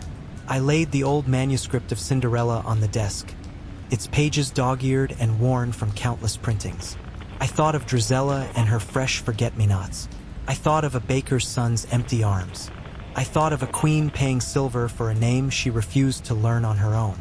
And I saw in faint moonlight the outline of a young curly-haired girl reading our book by a hearth, believing cruelty came from nowhere, believing outcasts deserved their holes in the ground. I sharpened my pencil. The tale would stay a fairy story. Magic, ball gowns, and glittering slippers, but I would give the villains a heartbeat. Drizella would feel a slash of remorse as the knife grazed her toe.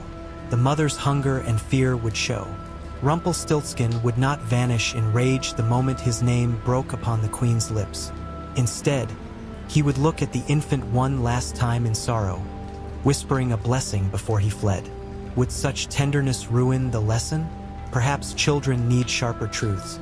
Yet if books teach that every outcast is wicked simply for being unloved, then cruelty wins the printing press. How many of us can lounge on velvet cushions? Better to teach that choices, not birth, carve villains. I wrote, erased, wrote again. Candle wax formed a small lake under the flame. When dawn's first bird warbled, the manuscript was different. Not wholly gentler. There remained treachery and cost, but the reader could glimpse the pain behind sharp edges. I sent this revision to Wilhelm, whose careful edits left the core yet refined the sadness. In later months, we would quarrel with publishers about removing what they called unnecessary dithering over villains' feelings. Yet children wrote letters praising the new layers, teachers requested the amended book, and parents whispered that their little ones spoke more kindly of misfits. Sometimes on a chilly morning, I walked again past Drizella's grave. The forget-me-nots remained bright every time, immune to frost. Once, I found beside them a tiny spooled thread of golden straw, as if Rumpelstiltskin had visited too. I imagined him no longer half-man, half-monster, but a traveler seeking stories to redeem. Did we free him? Did we free Drizella? Stories are never a final verdict, only a door. The world will tell the old versions for centuries, but somewhere a new child hears our softer chapter first. Perhaps she keeps her toe, forgives a hungry mother, studies alchemy for good.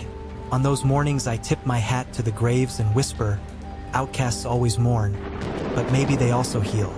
Then I walk home under a sky that is a little wider than yesterday, thinking of all the words still waiting to be turned from straw to something brighter than gold. Oh. Jessie never thought of herself as brave or remarkable. She was simply Jessie, 19 years old, living in a sleepy village that lounged at the edge of an enormous woodland. Her parents owned a bakery on the main street. The work was honest, the loaves delicious, but the life predictable. Every dawn, she could count on the same clatter of pans, the same sweet drift of cinnamon, the same customers trundling in for warm rolls. Her mother would hum over the dough. Her father would whistle while stacking trays of brioche. They loved their daughter in a gentle, distracted way. Proud that she could read and write so well, proud that she kept the ledgers tidy. But their minds were always half occupied by cracked eggshells or the price of flour.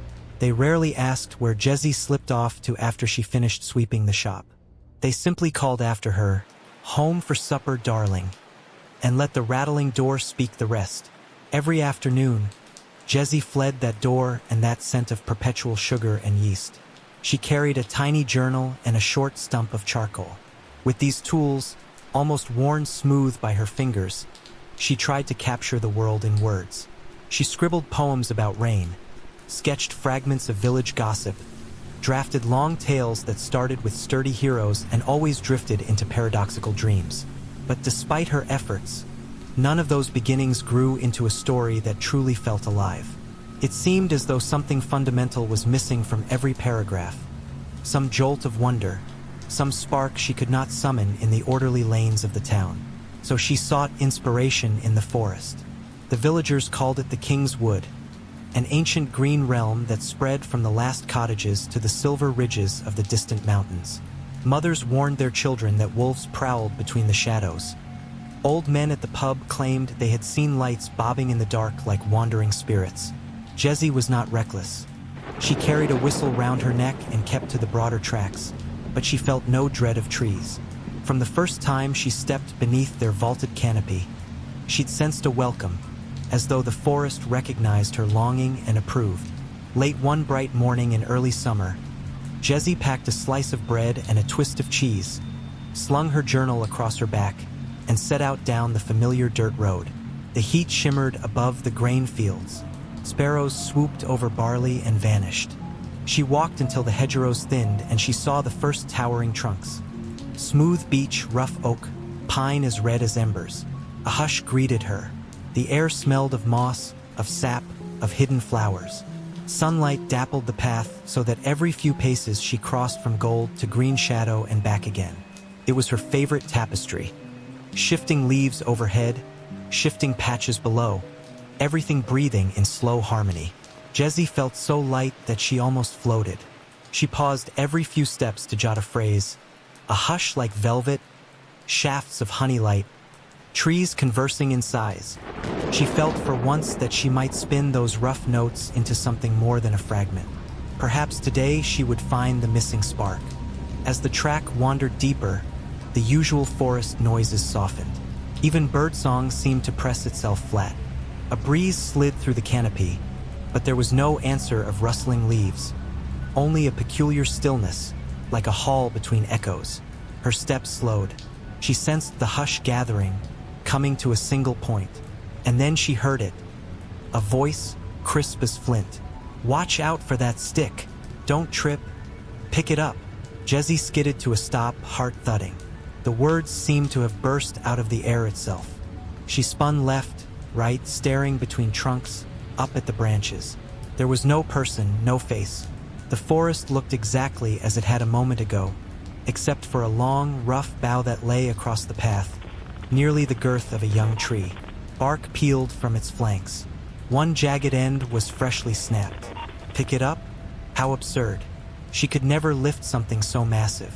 Yet her instincts, half startled, half intrigued, drew her closer.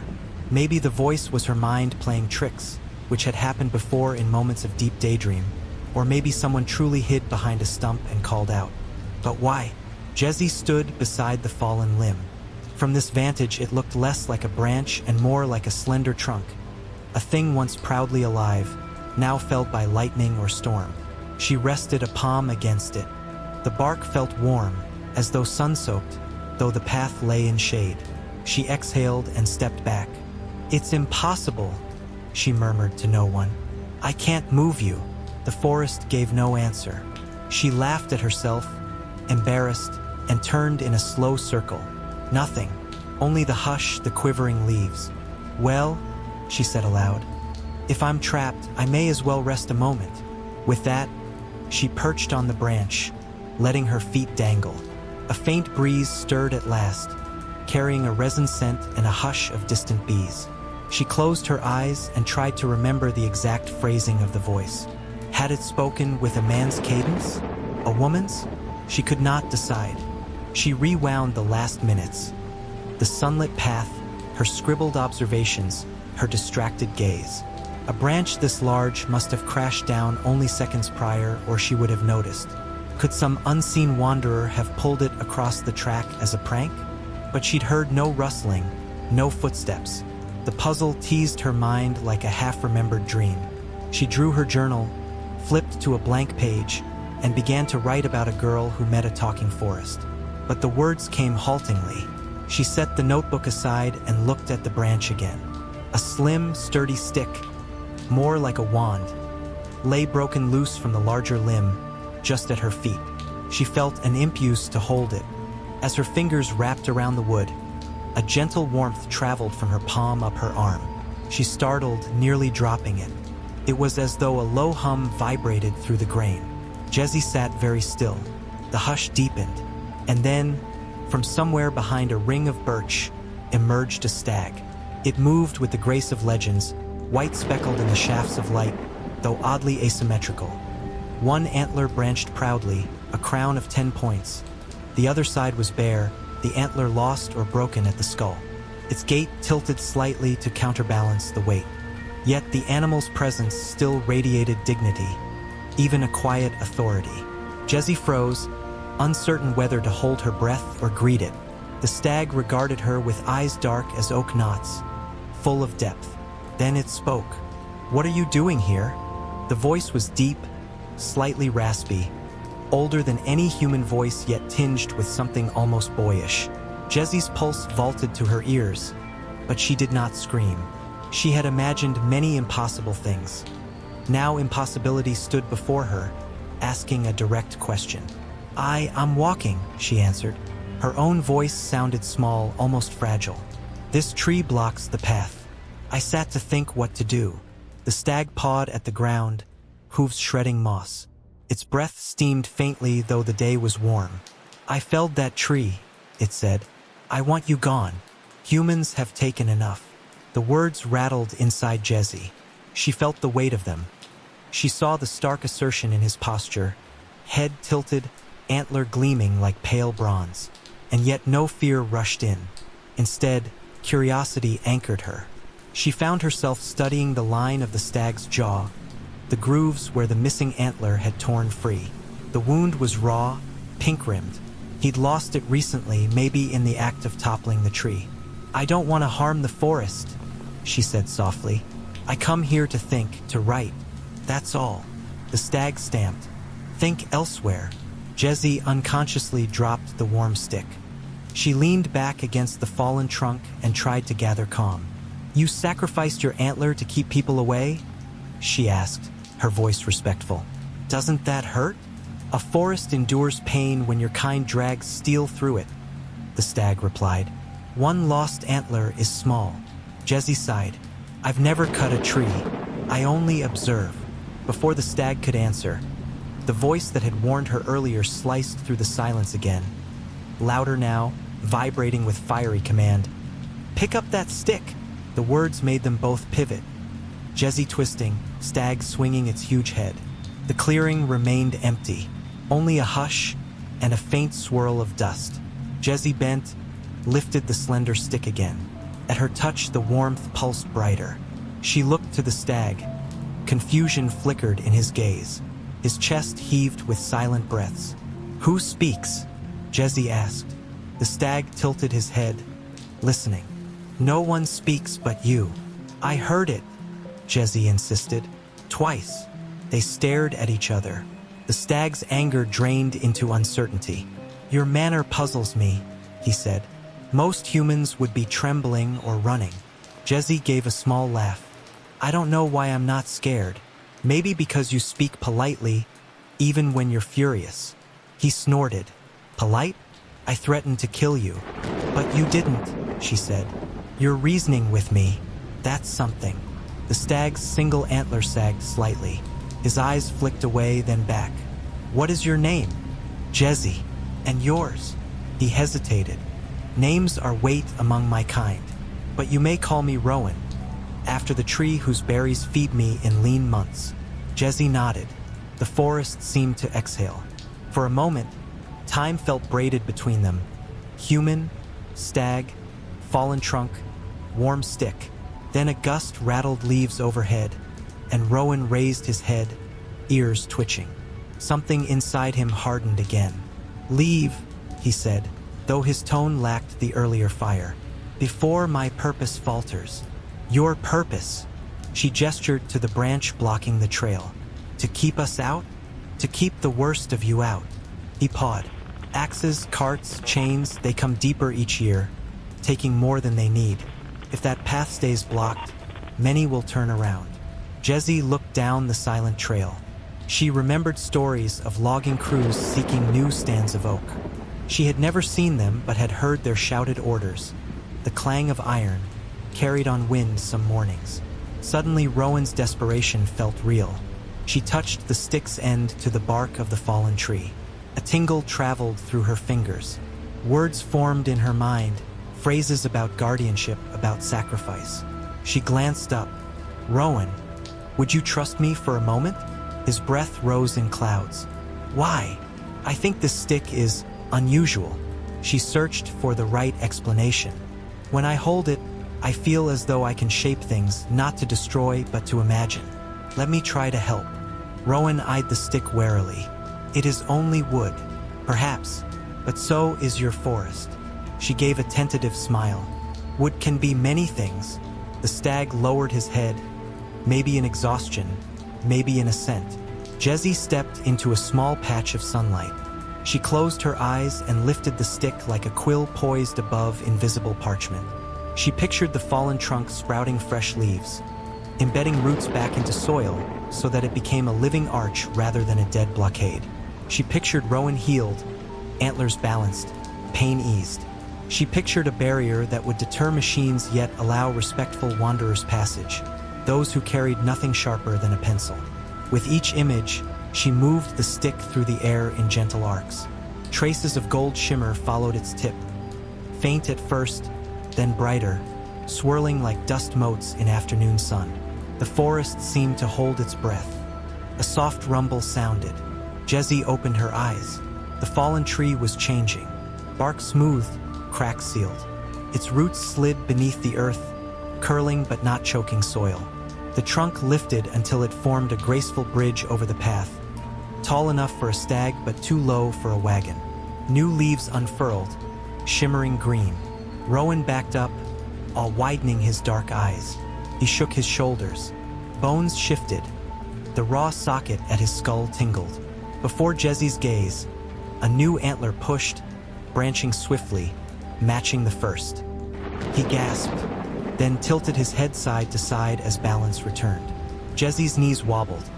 She knelt, the stick trembling in her grasp. The golden glow faded, but on the redewed ground, tiny shoots appeared, saplings of rowan, birch, oak, each no bigger than a thumb, yet resolute. Rowan approached, moving with renewed symmetry. He bent until his muzzle nearly touched her cheek. "You are no ordinary human." Jesse managed a shaky grin. "I'm just practical, remember? And maybe impractical, too." The stag gave a low chuckle, an odd, woody sound. "Your magic mended more than wood. It mended me." She touched the stick. Its surface felt cool now, ordinary, as though the burst of power had resettled. "I think the forest lent me its strength," she said. "Maybe it needed both of us. My imagination, your guardianship." Rowan studied the leafy arch. "The path is usable only for those who walk lightly. I can stand that. Perhaps I judged all humans too quickly." Voices floated on the breeze, distant laughter, maybe a foraging party. Rowan tensed but did not run. "I must watch," he said, "but I owe you my forest's gratitude." Jesse rose. "We'll share its stories. I'll write them so others learn respect." Rowan dipped his head, antlers glinting. "Then walk safely, Jesse the scribe. Return when the moon is new. I will tell you legends older than iron." She nodded, heart swelling. She tucked the stick into her belt, more precious than any pen. Without another word, she stepped beneath the living arch. Leaves brushed her shoulders like blessings. As she journeyed home, the forest no longer felt hushed with threat. It seemed to hum, an undercurrent of promise. She thought of her stories waiting to be written, stories where creatures and humans spoke, where fallen trees turned to bridges, where courage was simply listening. At the village edge, she paused, glancing back. Sunlight caught the arch far down the track, a spark of green gold amid shadow. A voice, not the warning voice, but a new whisper, played at her ear. You have the strength to move beyond what holds you back. Jessie smiled, stepped onto the dusty lane, and walked toward the bakery's chimneys, ready for supper and for the next blank page. Ready to turn the stick into a wand of words, ready to believe. The story, as it sits here in these pages of plain ink, would stretch far beyond the afternoon, recounting if one traced every ripple. How Rowan defended the arch from axes. How Jessie wrote pamphlets that convinced the council to protect old-growth stands. How the stick, tucked beside her pillow, sometimes glimmered in moonlight and urged new adventures. Villagers would one day tell children that the forest changed because a young writer listened to a stag with one antler and rewrote a path. They would pass the tale in warm bakeries and at winter hearths. But what matters most is simpler. A girl paused to pick up a stick, saw value where others saw dead wood, and let wonder guide her. That wonder, gentle yet fierce, arches like living timber over any road we travel, if we choose to notice and choose to believe. Steve woke before dawn on Christmas Eve, stirred by the soft hum of the heating vents and the faint glow of the street lamps slipping through the curtains. All month he had thrown himself into holiday preparations, untangling strings of lights, testing each bulb, trimming the fir tree that filled the bay window with its sweet pine scent. Yet when he padded down the hallway in flannel pajama bottoms and thick socks, he felt the same childlike thrill that had fluttered in his chest every Christmas since he was 5. In the dim kitchen he brewed coffee, savoring the rich aroma while snow flurries drifted past the frosty panes. This was the day he most wanted to get right. By 7 o'clock, long before sunlight could turn the snowfall to wet slush, Steve had already slipped the overnight strata into the oven, arranged bowls of clementines and peppermint candies on the sideboard, and set out cinnamon sticks beside the cocoa tins. He moved in near silence, mindful that his wife Annika and their 7-year-old daughter Alice were still asleep. Outside, snow accumulated on the porch rail, hiding yesterday's footprints. Every so often Steve paused and stared at the silent drift of flakes, feeling grateful for the hush that wrapped their small house in a layer of peace. Soon enough that hush was broken by the quick patter of Alice's feet. The door to her bedroom burst open and she barreled down the hallway calling, "He came! He came!" The pink dinosaur slippers she insisted on wearing year-round flapped wildly as she skidded into the living room. By the time Steve arrived, mug in hand, she had already seized the knitted stocking with her name, Alice, outlined in glittery yarn, and was shaking a wrapped object loose. "Wait for the rest of us, sweet girl," Steve said, though his voice held more warmth than scold. Seeing her shining blue eyes and flushed cheeks always stirred a gentle ache in his chest. A blend of love, amazement, and the faintest fear that time might whisk these golden moments away before he learned how to store them properly. Alice sighed theatrically, rolled her eyes, and cupped her hands around her mouth. "Come on, guys. You've got presents, too." Annika, tall and broad-shouldered from years of rowing in college, shuffled down the hall in Steve's old sweatshirt, hair tousled. She yawned, gave a wry smile, and settled next to Steve on the overstuffed couch. Their combined weight made the cushions sink until they bumped shoulders. Every December they joked that the couch turned into a love seat for the holidays. "Where's Grandma?" Alice asked, hopping from foot to foot like a songbird on a wire. "I'm sure she's coming," Annika answered, "but you can start on your stocking. Just the small things." Permission granted, Alice tore into the parcel she had freed.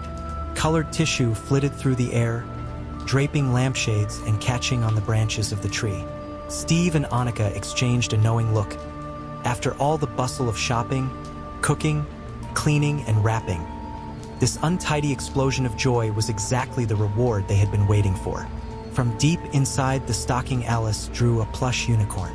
But unlike any plush toy they had ever seen, this creature was utterly black. So black it seemed to swallow light, as though stitched from a patch of midnight sky. Its spiraled horn shone pearly white and emitted a faint luminous glow, soft as moonlight. Two delicate wings, translucent, shimmering fabric stretched over silver veins, unfurled slightly in Alice's small hands. "Whoa," she breathed, turning the toy until the horn's glow washed gently over her cheeks. Annika leaned in close to Steve and whispered, "Your mom already bought her a unicorn last month."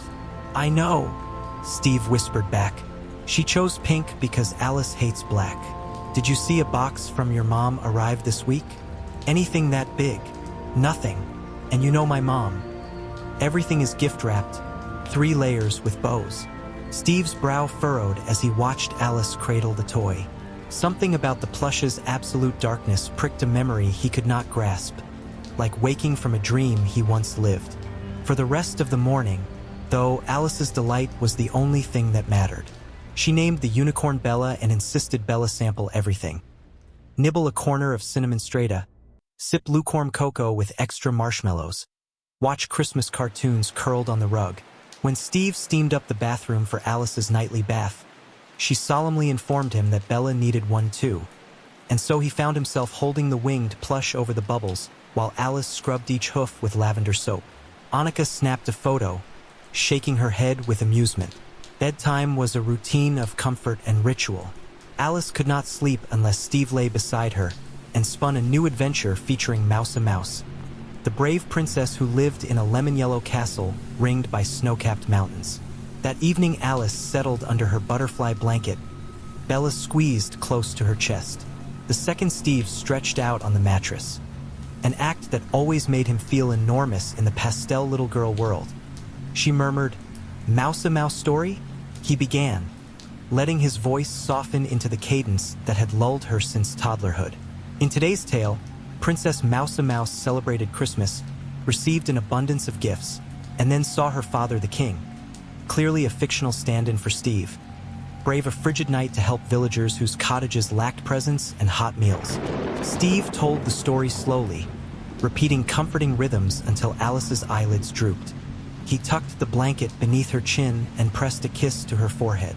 "See you soon, raccoon," he whispered, as he always did. "See you later, crocodile," she murmured back, a ritual reply. Steve crossed the room, paused at the doorway, and looked back. "Good night, princess." "Good night, queen," Alice answered, already slipping into dreams. Steve smiled and turned off the lamp. Bella's white horn glowed faintly in the darkness, a pale star that illuminated nothing beyond its own small circle. Hours passed. The house settled. Snow thickened outside, muffling the world. In the master bedroom, Steve breathed evenly beside Annika, but sleep was thin and fragile for him this Christmas Eve. Memories, some distant childhood scenes, some half-formed images of dark forests and flickering fires, chased each other through his thoughts like shadows. He rose quietly, careful not to wake his wife, and padded toward the hallway. When he opened the bedroom door, he came face to face with the unicorn. Bella stood upright, no longer a toy but a living creature of midnight fabric and silver bone. The horn's glow was stronger, bathing the hallway in soft light that showed dust motes drifting like tiny planets. Feathery wings twitched at Bella's sides. Large dark eyes regarded Steve with urgency, and oddly with respect, as though greeting an old friend returned from exile. Steve did not cry out. He felt neither fear nor shock. Instead, a sense of inevitability settled over him. He lowered his voice to a fierce whisper. "What are you doing here?" "I am sorry, sire," Bella answered, voice as clear and musical as icicles chiming in a winter breeze. "But your people need you. The dragons have returned, and worst of all," Steve's chest constricted, "my brother is dead." The unicorn bowed her head, as if weighed down by the words. Grief stabbed through Steve so sharply he closed his eyes. Memories of his younger brother flooded in. A mischievous grin, hair like dark wheat, laughter echoing in a stone courtyard long ago. He pressed a hand to the wall for support. A small, anxious voice floated from Alice's room. "Daddy!" Steve hurried past Bella, reaching the bed just as Alice sat up, clutching her blanket to her chin. Her cheeks were flushed, Her eyes darted toward the doorway. He gathered her close. "It's okay, sweet girl. Just a dream." "I'm not dreaming," she insisted, pointing at the unicorn whose silhouette filled the hallway. Before Steve could respond, Annika screamed from their bedroom, where she had woken to find a horse-shaped shadow at the door. Panic cracked her voice. "Steve! Steve! There's a horse in the house." Steve strode back to the bedroom, Bella following. "Quiet down," he warned, mindful of Alice's ears. "You'll wake your mother." "I am your mother," Annika shouted. "And I'm not quieting down until you tell me why there's a horse in our house." "It's not a horse," Steve corrected gently, seating himself at the edge of the mattress and settling Alice against Annika's side. "It's a unicorn, and her name is Merkur." "Mirkur," Annika repeated faintly. The weight of disbelief pressed her shoulders. Yet the living proof stood in the doorway, wings folded demurely. "I'm not really from Dayton," Steve began, voice low but steady. "I'm a prince of a far-off land, and my people need me now." He glanced at the unicorn. "Dragons have breached our defenses." Annika stared at him as though he'd spoken in riddles. "It's 2 o'clock in the morning. We're discussing dragons." Merkur's silver hooves clicked softly on hardwood. "Yes, my lady. They scale the fortress walls even as we speak." Steve pressed on, urgency rising. "I have to return. My land is under attack." "You're leaving now? Tonight?" Annika tried to stand, but Alice clung to her arm. Steve looked miserable. "I need to go, but I'll explain everything when I return." Annika shook her head. "You're not leaving without me. It's dangerous. You know our rule. We face everything together." Steve opened his mouth to protest, but Annika's gaze was unyielding. Merkur cleared her throat. "Time is short." Steve exhaled. "Fine, but Alice stays here with your mother." "I don't want to stay with Grandma," Alice piped up, eyes sizzling with tears. "Fine." Steve relented, heart twisting. "You can come too. All of us together." Chaos swirled as Steve scooped Alice into his arms. Annika snatched coats from hooks by the door, though they seemed absurdly thin for whatever lay beyond a portal to another world. Merkur stepped onto the living room rug, horn casting pearly light across the tree ornaments. That glow widened, reshaping itself into a circular aperture of pure radiance. Annika clutched Alice tightly. "Hold on, hold on," Steve echoed, vaulting onto Bella's broad back. Annika climbed behind him, arms caging Alice safely. Bella crouched, hooves dug into carpet, and then she leapt. The living room vanished. Cold wind roared. They were suddenly suspended high above jagged peaks blanketed in snow that glittered beneath a hard blue sky. In the valley below towered a castle whose walls shone golden in the morning sun. Dragons encircled it, fire belching from scaled throats. Alice pointed. "Look!" Steve's entire body tensed. He slid from Bella's back and, before Annika could cry out, plunged earthward like a falling star. Light burst from him, first gold, then white, then blue, as though he had shed a disguise and reclaimed a truer self. His descent was not a plummet but a streaking flight. Annika held her breath. The black dragon, immense, scales like onyx slabs, veered away from the castle to intercept Steve. Flames burst from its jaws, engulfing him. For an instant Annika feared the worst, but then Steve shot through the blaze, radiance undimmed. He drove straight at the beast's armored chest, disappeared for a heartbeat, and exploded out the other side. The creature sagged in midair and tumbled, wings limp. Dragon horns sounded from a mountain pass. Survivors turned tail and retreated. Merkur banked, heading for the castle. Annika clutched Alice. Wind needled their faces. Castle archers lowered bows as the unicorn swept across the moat and landed in a spacious courtyard dusted with fresh snow. Soldiers in silver scale uniforms swarmed, swords drawn, until Merkur whinnied instructions in their language. At once they bowed. Annika slid to the cobblestones, legs trembling. She ran after a guard who guided her up a spiral stairwell to the battlements. There she witnessed Steve's duel against the dragon's champion. Ragnaros marched across a frost-crusted hill, a slab of a man encased in black armor, wielding a shield broad as a barn door and a sword as long as a horse. Steve glimmered before him like condensed sunlight. Their clash seemed unequal. Steve's blows glanced off obsidian armor. Ragnaros's shield hurled him again and again. Annika's knuckles whitened on the rampart stone. Alice stood silent in her arms, small body rigid with fear. A brutal shield bash slammed Steve to the ground. Ragnaros planted a boot on his chest, pressing. Annika's cry, "Steve!" tore across the valley. Suddenly a surge of sapphire flame erupted from Steve, blasting upward, hurling the giant back. Steel warped, black armor melted, exposing raw flesh. Steve seized the mammoth warrior and rocketed into the sky, pure blue fire streaming behind them. He spun, flung Ragnaros downward. The impact split earth and shook the castle walls. Trumpets blared. Dragon ranks broke and fled. The blue fire dwindled around Steve, leaving a faint halo of light as he drifted toward the castle. A white unicorn, sleek, unknown, sprang from the courtyard to meet him midair. Steve alighted wearily on its back. Annika raced downstairs, emerging just as the unicorn touched down. She rushed to Steve. Merker folded one wing around them for balance. Soldiers cheered. Steve staggered, exhausted, pain and relief mingling in his expression. Annika whispered, "I can't believe what you are." Steve pressed his forehead to hers. "I'm the same man you married. You're a prince, a sun warrior. That's not the same." "I was always a prince at heart," he insisted.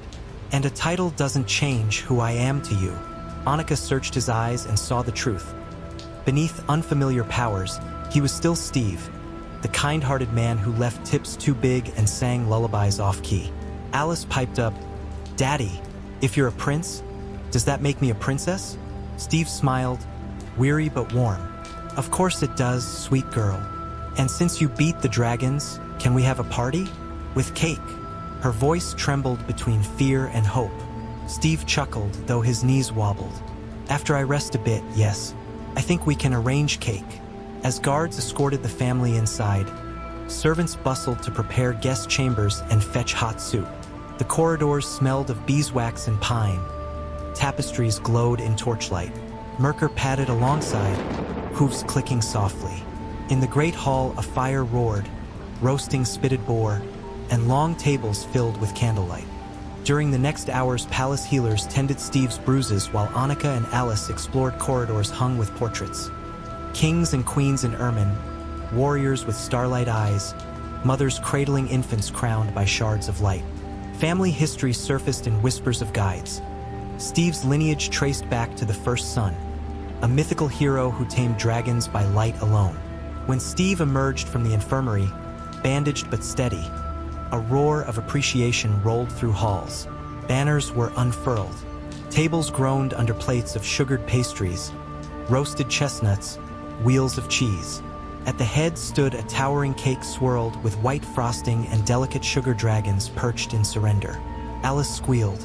Annika laughed, a laugh threaded with relief, and squeezed Steve's hand. Later that night, after songs and stories, after soldiers laid down swords and servants doused torches, Steve carried Alice to a carved wooden bed hung with blue velvet curtains. She clutched Bella, now once more a plush toy, its horn faintly glowing. Steve tucked the butterfly blanket under her chin. "Mouse a mouse story?" Alice murmured. He smiled, too tired to make up a new one tonight. But the real adventure was better, wasn't it? Alice nodded, eyelids drooping. "Daddy, the dragons will stay away now. For a long time," he promised. He kissed her brow. Back in their borrowed bedchamber, Annika waited by moonlit windows overlooking the valley. Snow glittered on the battlements, peaceful at last. She turned to Steve, eyes reflecting many questions but also steadfast faith. He gathered her close. Outside, unicorn hooves clopped along flagstones, standing guard beneath a winter sky. The next weeks blurred in a rhythm of rebuilding and reunion. Steve met counselors, strategists, and healers, each grateful yet practical. More than once Annika watched him hesitate before answering, as though translating another language, until she realized he truly was translating. Switching between the tongue of this realm and the English he always used at home. Alice wandered halls learning new words, each syllable chiming like bells as she tested their sound. Despite the flurry of diplomacy, Steve and Annika stole quiet moments. One crisp dawn, wrapped in cloaks on a balcony, Annika asked, "When the fortress is safe and winter ends, will we go home?" "Yes," Steve answered, gaze on distant peaks glowing pink with sunrise. "Our lives there matter, too. This place shaped my past. You and Alice shaped my future. I think we will learn to weave the two together. Holidays here, school there. Summers in the valley, playground swings back home. We'll see." Annika nodded, snowflakes caught in her hair, melting quickly. She thought about how many times love required faith in things unseen. A college romance, a cross-country move, parenthood, and now this. Each choice had led them somewhere unexpected, yet each step made them stronger. On the eve of their departure, the fortress held one last feast beneath banners of gold and blue. Poets recited verses praising the sun warrior. Children reenacted Steve's flight on hobby horses, falling to the rush matting with giggles each time the black dragon puppet toppled over. Merker presented Annika with a silver circlet, light as dew. The king's steward offered Alice a miniature scepter carved from crystal. As dawn broke, Steve lifted Bella, now just a plush again, and touched the horn. A thin ring of light widened into a portal glowing on the courtyard flagstones. Alice slipped her hand into Annika's. Annika grasped Steve's fingers. With one backward glance at snow-bright mountains and banners rippling in cold wind, they stepped through. The portal closed behind them with a hush like a soft-shutting door. They stood in their living room, trees still glowing, ornaments reflecting morning sun. Outside, the previously heavy snow had stopped. Only a gentle dust lay glittering over the yard. The house was silent except for the hum of the furnace and the ticking wall clock. Annika let out a breath she felt she had been holding for days. Steve squeezed her hand. Alice spun, examining the room, as though checking that everything waited exactly as they left it. Bella's horn glimmered, once, twice, and went dark. The toy looked ordinary now, yet still beloved. "See," Steve said softly. "Home." Annika hugged him. In her embrace, she felt no armor, only the familiar warmth of the man she knew. Outside, somewhere, dragons might curl beneath glaciers and the valley castle might ready spring planting. But here breakfasts needed cooking, school permission slips waited to be signed, and snowmen begged to be built. Later that morning, Annika called her mother to wish her Merry Christmas and to arrange a belated visit. Steve shoveled the driveway so Grandma wouldn't slip on ice. Alice built a snow fort for Bella. Neighbors walked by, waving, unaware that the quiet family on the corner had spent 2 nights in another realm. In the hush between holiday breakfasts and New Year beginnings, Steve typed a short email to work requesting a week of vacation. Annika curled on the couch researching local charities in need of winter donations. Alice, wrapped in a red scarf, lined snowballs atop her fort wall in case imaginary dragons swooped down their street. And somewhere beyond ordinary sky, Merker lifted her head and sensed that the Sun Warrior and his family were safe, that the castle slept in peace, and that the bond of worlds remained steady, a starbridge woven of trust and choice.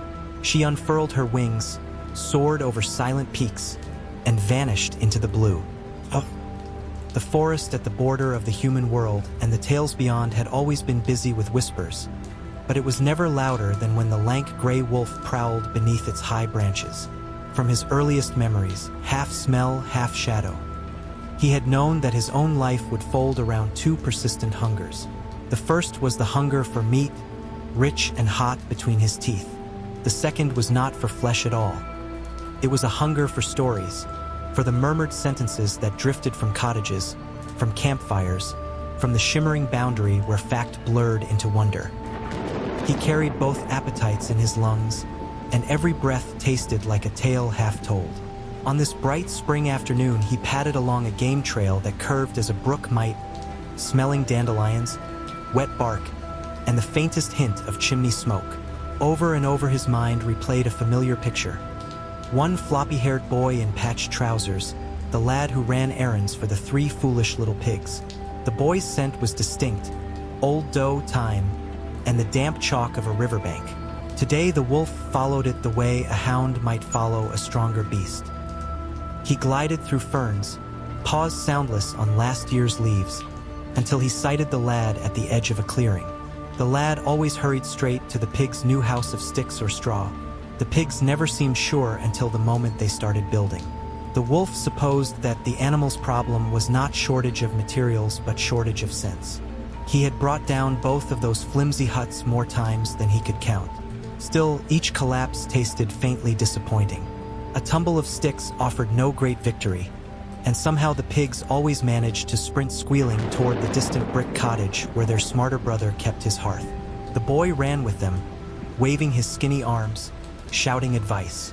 The wolf did enjoy that part, especially the fear that drifted off the boy like steam from fresh bread. This afternoon he lowered his chest, bunching every muscle, and surged from the shadows. The boy squeaked, slid on gravel, and bolted along the trail.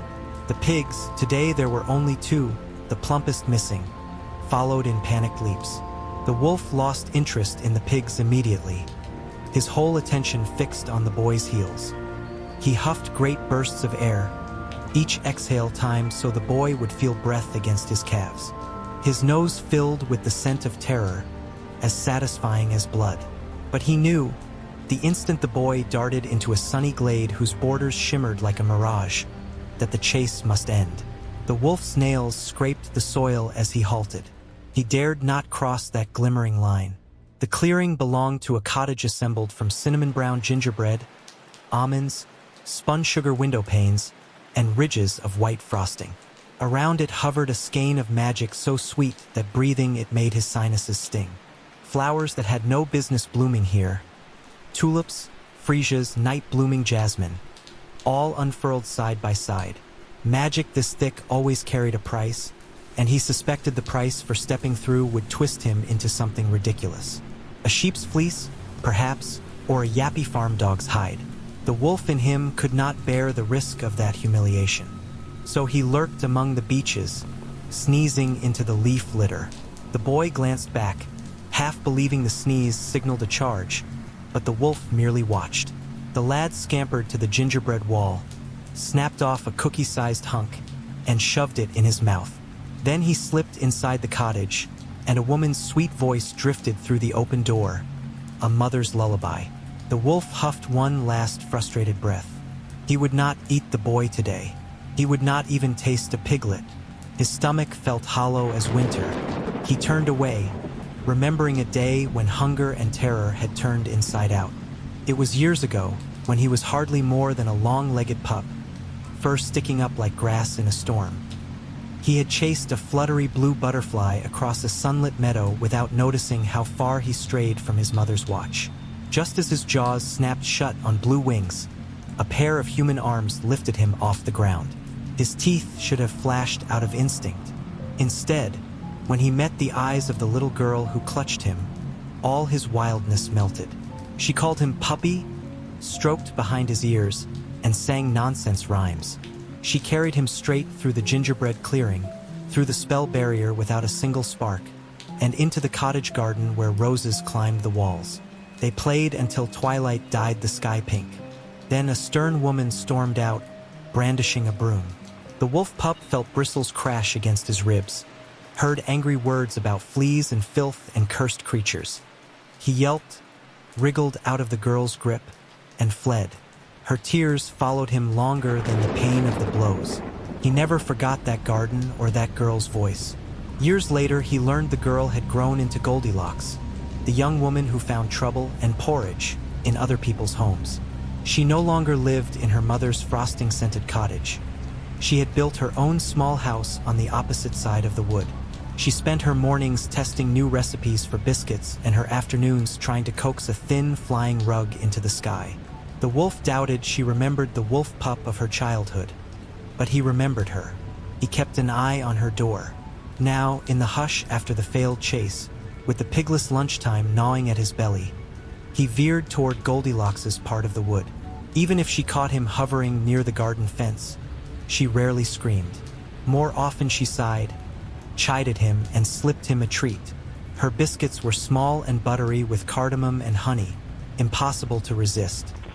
He trotted along, passing beyond pines into a glade of broadleaf trees where sun striped the moss. He followed faint human scents, vanilla with smoke, until low shingles peeked between trunks. In the center of a tidy lawn lay a woven carpet embroidered in sunset colors. Goldilocks knelt on that rug with her eyes closed, palms up, inhaling incense that rose in blue ribbons. A ball of cloudy crystal sat on a coil of copper wire before her. The wolf approached silently, already preparing a compliment. Yet before he chose the words, a powerful tickle crept into his nose. The incense, spicy, sweet, unbearable. He truly tried to swallow the urge. But the urge won. Ah-H-H-O. Goldilocks jerked one eyelid open, then the other. She frowned at the wolf. I was meditating. His nose still quivering, he replied. And you were burning incense. You know it makes me sneeze. She pressed her lips thin. If the smoke bothers you, choose a different time to drop by. Her words carried annoyance, but her eyes held warmth. He sniffed back another sneeze. And miss a chance to see you? Impossible. With exaggerated care, she unfolded herself and stepped off the carpet. He admired her steady grace. She wore a green linen dress that left her freckled arms bare, and her hair, once curls of midday sun, was caught in two long, rumpled plaits. She dusted imaginary ash from her skirt and said, "You must want something." The wolf's stomach answered with a gurgle. "Your crystal ball shows it clearly. I'm here for biscuits." Goldilocks flicked a glance to the crystal. It reflected sky and trees but offered no visions. Nevertheless, she sighed and disappeared inside. The wolf sat on the grass where incense swirls wouldn't reach him. Through the open doorway, he smelled flour, sugar, and sweet butter. Goldilocks emerged with a china plate piled high. He accepted one delicate round between his claws and nibbled. The cardamom fragrance soothed his earlier frustration. After 2 bites, the edges of his hunger softened. "You shouldn't reward me," he said with half a grin. "I've been tormenting those pigs again." She arched an eyebrow. "That's why they're down to 2 now?" He shrugged. "The third is visiting his bricklaying brother. Or perhaps he became supper for someone else. I wasn't responsible." He snapped up another biscuit. Goldilocks laughed, unable to keep her scold firmly in place. "Silly pigs, silly wolf." Then her smile slipped sideways. "But truly, be gentler with them. They're rather dim, and the dim need our patience." He licked crumbs from his whiskers. "I'll consider it." She studied him. Then she strode indoors again and returned carrying 2 paper boxes tied with golden ribbon. Beautiful cursive on each lid read "Gorgeous golden morsels by Goldilocks." One box was large enough to feed a farmhouse. The other could fit in the palm of her hand. In an exaggerated hush, she said, "Delivery mission." He swallowed the last bite. "I am not a courier. For me, just this once." She lifted the smaller box. "These are for your mate. She's expecting cubs, yes?" The wolf's ears pricked. His mate's belly had grown round as a ripe melon, and lately her cravings were for anything sweet. "She will adore you for this." Goldilocks's gaze softened. "That is my hope." Then she tapped the larger box. "This one needs to go somewhere else. A family far above us. I can't get there on a carpet because mine refuses to fly." The wolf took the boxes, stacking the small atop the large. "Where above?" She pointed through leaves to a gap in the canopy. He saw only blue sky, but he knew her meaning. Beyond ordinary sight rose a beanstalk like a green ray of light, so tall it pierced clouds. At its top lingered a mansion the size of a town, belonging to the giant whose pockets jingled with treasures. "Ah," he muttered, "up there. It is on your route home," she said with a shrug that tried to look casual. "Almost." He narrowed his eyes. Delivering biscuits to a giant was not completely new to him, but each voyage carried risk. The giant's moods rolled like summer thunderstorms. Why not bake for ordinary customers? Your shop in town buys by the dozen. Goldilocks pursed her lips. The giant's goose once laid an egg of pure gold for me when I was starving.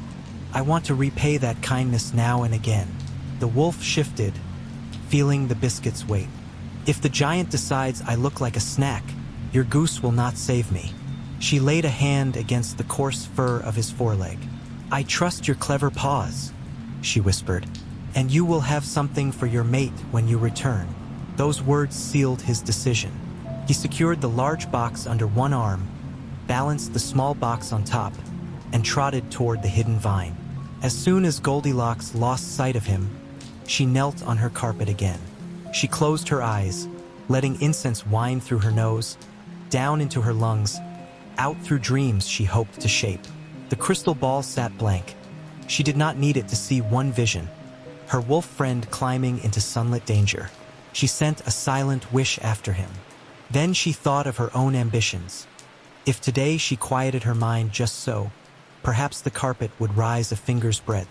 The wolf traveled swiftly, but the journey to the base of the beanstalk took longer than he admitted to Goldilocks.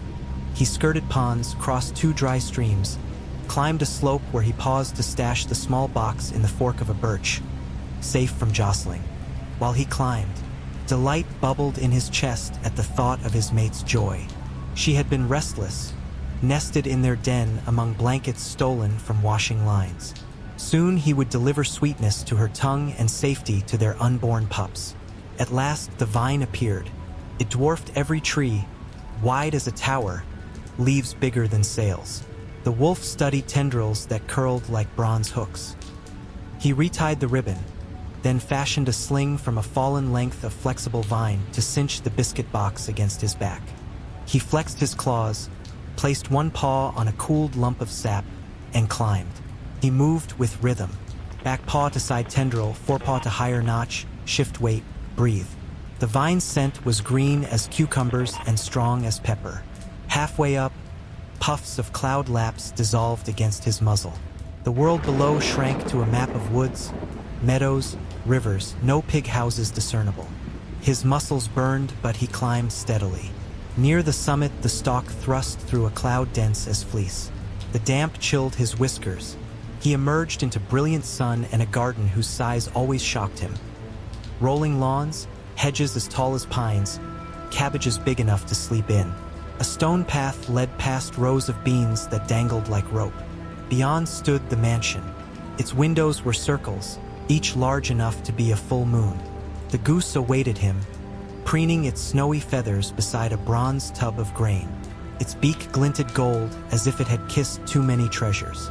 At the wolf's appearance, it spread wings and honked once, half greeting, half alarm. He set the box on a flat stone and called up toward the mansion, "Special delivery from Goldilocks." His voice rose but sounded tinny in the huge space. He cleared his throat and barked louder, "Gorgeous golden morsels for your wonderful goose." A rumble like distant thunder answered. Footsteps. The wolf's hackles lifted. Moments later, the giant appeared, filling the doorway, hair wild as hay. Each step quaked the soil so that cabbages shuddered. When the enormous face leaned down, the wolf smelled oats, ale, and iron. "What's this?" boomed the giant, voice deep as a canyon. "Biscuits," the wolf shouted. "Goldilocks sends her compliments. She hopes your goose enjoys them." The giant blinked, lifted one hand large enough to flatten a horse, and pinched the box delicately between 2 fingers. He squinted, reading the script. Then his cracked lips widened into a grin so vast the wolf could see the swirl of his fingerprint whorls. "Biscuits," he rumbled again, softer. "Golden? For my Goldie goose." The wolf hoped that counted as approval. Slowly he slung the vine strap off his shoulders. His paws trembled. Fear? Perhaps, but also excitement. Some part of him always thrilled at the scale of this world. He could smell a million stories hanging on every blade of giant grass. The giant hummed a tune that was mostly growls and thunder. He reached into his pocket and drew out something that flashed white. It was a sack, to him tiny, to the wolf heavy as stone. Not gold coins this time, but sugar lumps, each gleaming like ice. The giant set the sack at the wolf's paws with studious care. "For Goldilocks," he said, voice like gravel sliding. Then he stroked the goose's head. The goose, delighted by the biscuit's scent, flapped and uttered a gentle cluck. The giant turned, pace shaking the garden, and disappeared inside the mansion. The door boomed shut. The wolf breathed air he hadn't known he'd been holding. He sniffed the sack. Pure sugar. His mate would even more adore the sweetness. He retied the vine strap around it, grateful for the weight that proved his perilous trip achieved its purpose. Before leaving, he looked once at the goose. It gazed back, eyes like dark marbles. In the bird's unblinking face, he thought he saw curiosity. Why risk life for cookies? He shrugged, a wolfish gesture. "Promises," he said, though the goose likely heard only a low mutter. The descent was harder than the climb.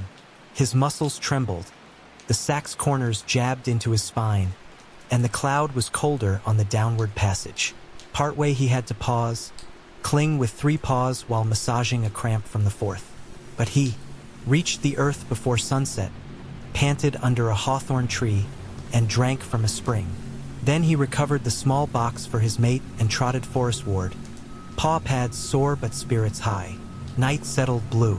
An owl's call floated overhead. The wolf thought of Goldilocks as meditating and laughed gently. "Silly girl," he muttered affectionately. "May your rug someday fly." He reached his den, a hollow beneath twisted roots, just as stars peppered the sky. His mate lay inside, belly round beneath a patchwork rug.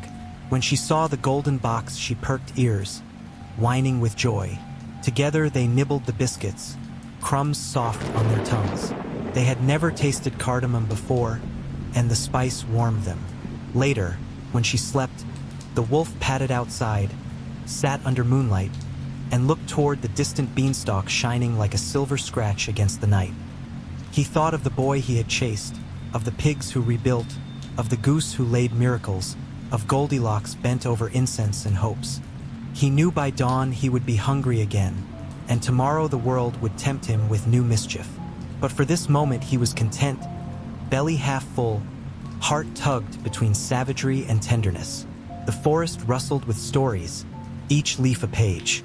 On another day, he might huff at straw walls or dodge a broom. But tonight, when he closed his eyes, he let the lullaby of the giant's harp drift through his dreams, and he slept without a single growl.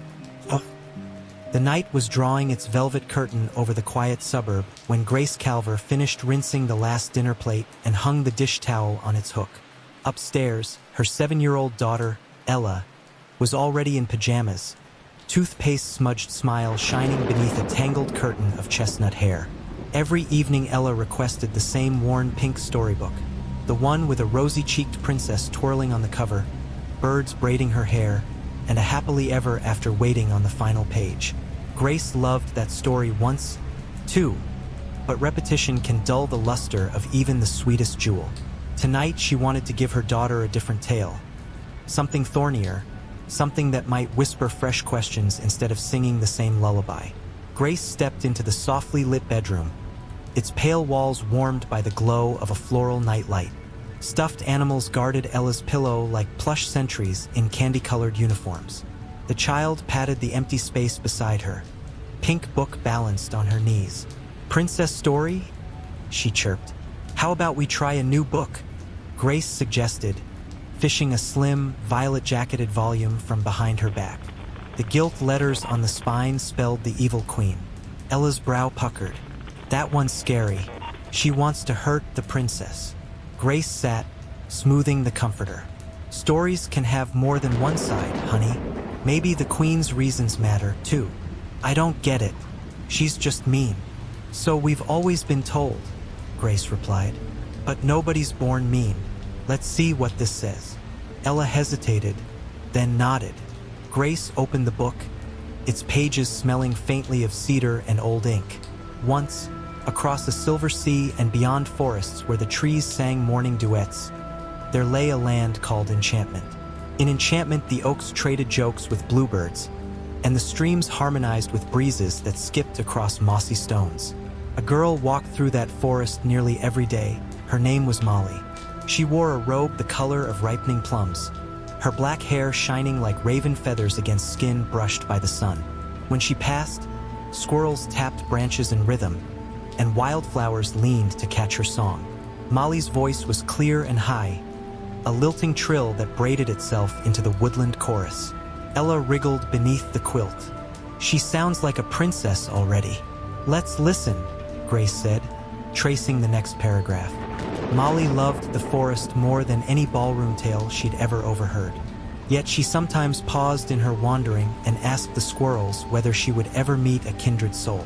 One acorn-cheeked creature chattered that any prince would be foolish to overlook such grace. Molly laughed, but deep down she wondered whether a palace wall might feel like a cage to someone who had grown up among leaves and larkspur. A distant clatter of hooves answered her unspoken question. Between tree trunks rolled a lacquered carriage, drawn by horses speckled like moonstone. A liveried driver tugged the reins, halting before the clearing. Curtains parted. A boy, perhaps 18, with earnest eyes and a hesitant smile. He stepped lightly to the ground, smoothing an invisible wrinkle from his velvet doublet. "I'm Prince Liam," he said, offering a hand. "And you, I think, are not from any court I've seen." "Molly," she replied, and felt sudden warmth in her cheeks. He invited her to the midsummer ball at the palace that very night. Molly's heart vaulted in her chest. She had never attended any gathering grander than a vegetable market. Before the carriage rolled on, Liam plucked a blossom from a wild rosebush and placed it in her hair. Back in the real bedroom, Ella's eyes gleamed. "It is a princess story. She meets him in the woods just like Snow White." Grace raised a finger. "Keep listening." Molly's home was a low stone cottage crouched beneath overgrown honeysuckle. Smoke curled from a crooked chimney, smelling not of dinner but of unfamiliar herbs. Inside, bent over a wide-bellied cauldron, was her mother. People in nearby hamlets avoided the lane where Molly lived. They called her mother the Hut Witch, though they never bothered to learn her name. Molly's mother stirred a spoon carved from cypress, drops hissing where they splashed into a simmering brew.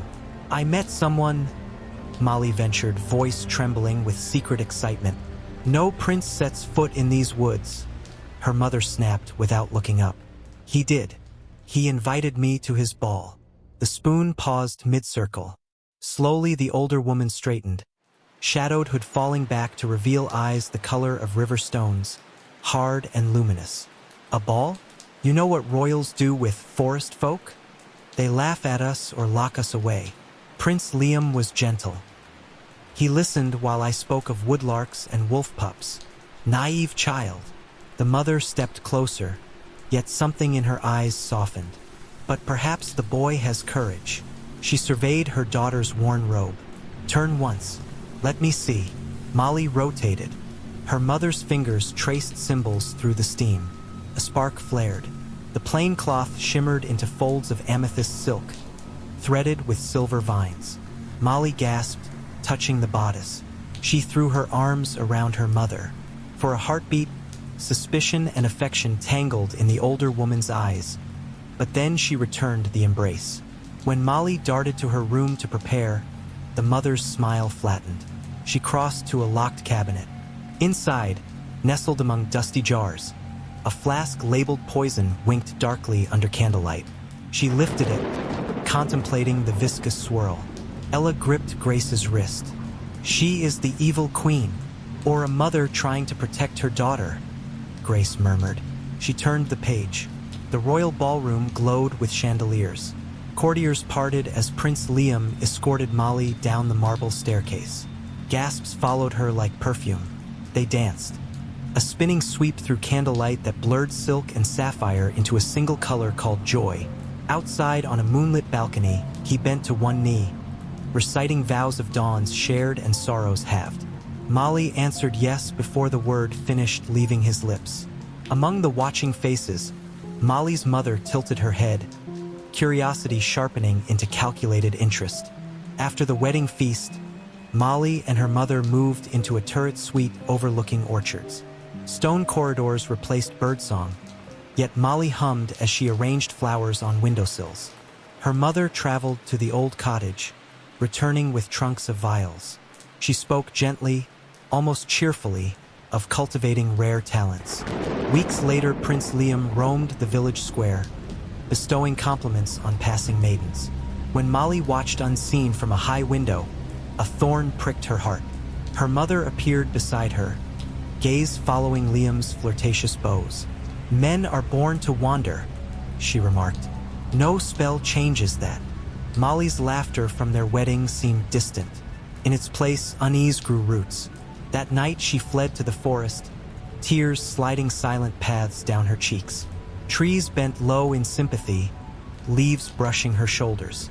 Somewhere far off, an owl repeated a question she could not translate. Back at the castle, alarms rose. Servants discovered the prince collapsed on the corridor carpet. Physicians whispered of sinister tinctures. The king and queen summoned Molly. Her pounding steps echoed off stone like accusations. She stammered denials, yet suspicion settled on her shoulders heavier than any crown.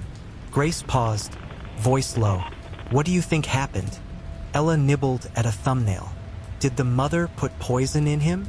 "Maybe," Grace continued. The queen's sorrow sharpened to fury.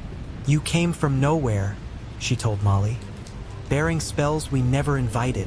Guards escorted mother and daughter to an antechamber while courtiers murmured. Molly's mother narrowed her eyes at the royal pair, murmured a phrase under her breath, and the monarchs gasped, clutching their throats. With a thud, both collapsed. Screams ricocheted through vaulted halls. Molly stared, horror eclipsing disbelief. "What did you do?" "Protected you," her mother replied, voice soft as falling ash.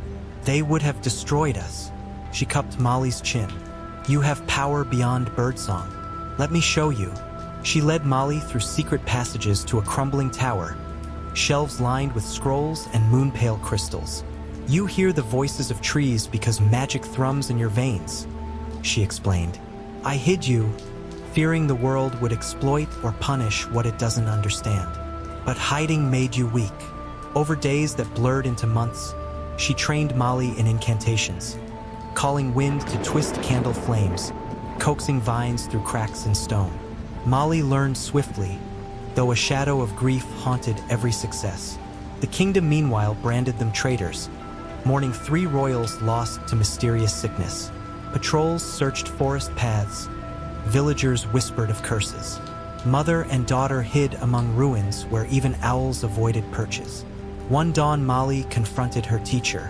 "Did you enchant Liam to betray me?" Her mother's eyes darted. "He would have betrayed you on his own." "That is not an answer." Silence crackled. Finally, "Yes, a small glamour, to break your illusion." Pain and fury collided inside Molly, erupting in a gale that churned leaves into spirals. In a flash of instinct, she spoke a binding spell. Invisible cords pinned her mother's arms, drew tighter with each heartbeat. Horror flickered across Molly's face, but the spell had momentum now, roaring through her bloodstream like fire seeking oxygen. Her mother's breath hitched. Words of release tangled on Molly's tongue. She hesitated half a second too long. The older woman crumpled, silence swallowing the tower. Magic fizzled into stunned stillness. Molly knelt beside her mother's body, tears scalding her cheeks. "I only wanted love," she whispered. Wind sighed through broken shutters. Dust settled on potions and unspoken apologies. Molly rose slowly. In a cracked mirror, she saw herself. Not princess, not peasant, but something raw and uncharted. If dreams could shatter in a single night, perhaps nightmares could be forged into new stories. She donned the dark robe her mother once pressed into her arms. Cinched at the waist, it felt heavy, yet honest. She threaded her fingers through the air, shaping a portal of smoke. Before stepping through, she looked back at her mother's form, lips parted as if mid-spell. Molly lifted a hand. "Thank you for trying to keep me safe," she murmured. "I will try to keep myself true." The smoke enfolded her. When it cleared, the tower stood empty, ivy crawling a little higher each minute. Grace closed the book. The bedroom clock glowed 9 o'clock. Ella grabbed her sleeve. What happens next? Does Molly become the evil queen? Stories keep living past their pages, Grace said, tucking hair behind her daughter's ear. Maybe Molly wanders the world, helping girls who lose their voices. Maybe she builds a school for witches where power is taught with kindness. Maybe she becomes a warning painted on castle walls. That's not fair, Ella protested. She made mistakes, but she loved singing and animals and her mom. Why does everyone call her evil? Grace kissed Ella's forehead. People decide who's hero, who's villain before hearing both sides. Remember that when you read any tale. Ella's eyelids drooped. Will you finish the book tomorrow? Tomorrow, Grace promised. She switched off the lamp. In the hush, she thought of Molly facing empty roads, cloak billowing, searching for a place where magic could bloom without fear. Grace wondered how many queens in bedtime stories carried hidden songs the woods still remembered. Down the hall, she slid the violet book onto a shelf beside the pink princess volume. Two spines touched, different destinies venturing side by side, waiting for the next evening when a curious child might open either door and discover new ways a story could be told. Lupin was not an ordinary wolf, and everyone in the ancient forest knew it. He was curious in ways other wolves were not. While his packmates worried about territory, rabbits, and the scent of rival clans, Lupin puzzled over the songs he heard drifting from village taverns on summer evenings. He crept to the tree-lean, ears pricked forward, listening to fiddles and whistles. He collected buttons left behind by picnickers, marveling at the bright colors and smooth edges. He learned that people dunked bread in soup, that they sang lullabies to crying children, and that they draped themselves in strange fabrics to keep warm. Whenever he returned to the den, he carried these stories like shining stones in his mind. The other wolves considered him odd, though not dangerous. They would shake their thick gray coats, tell him humans were nothing but trouble, and trot off to hunt by moonlight.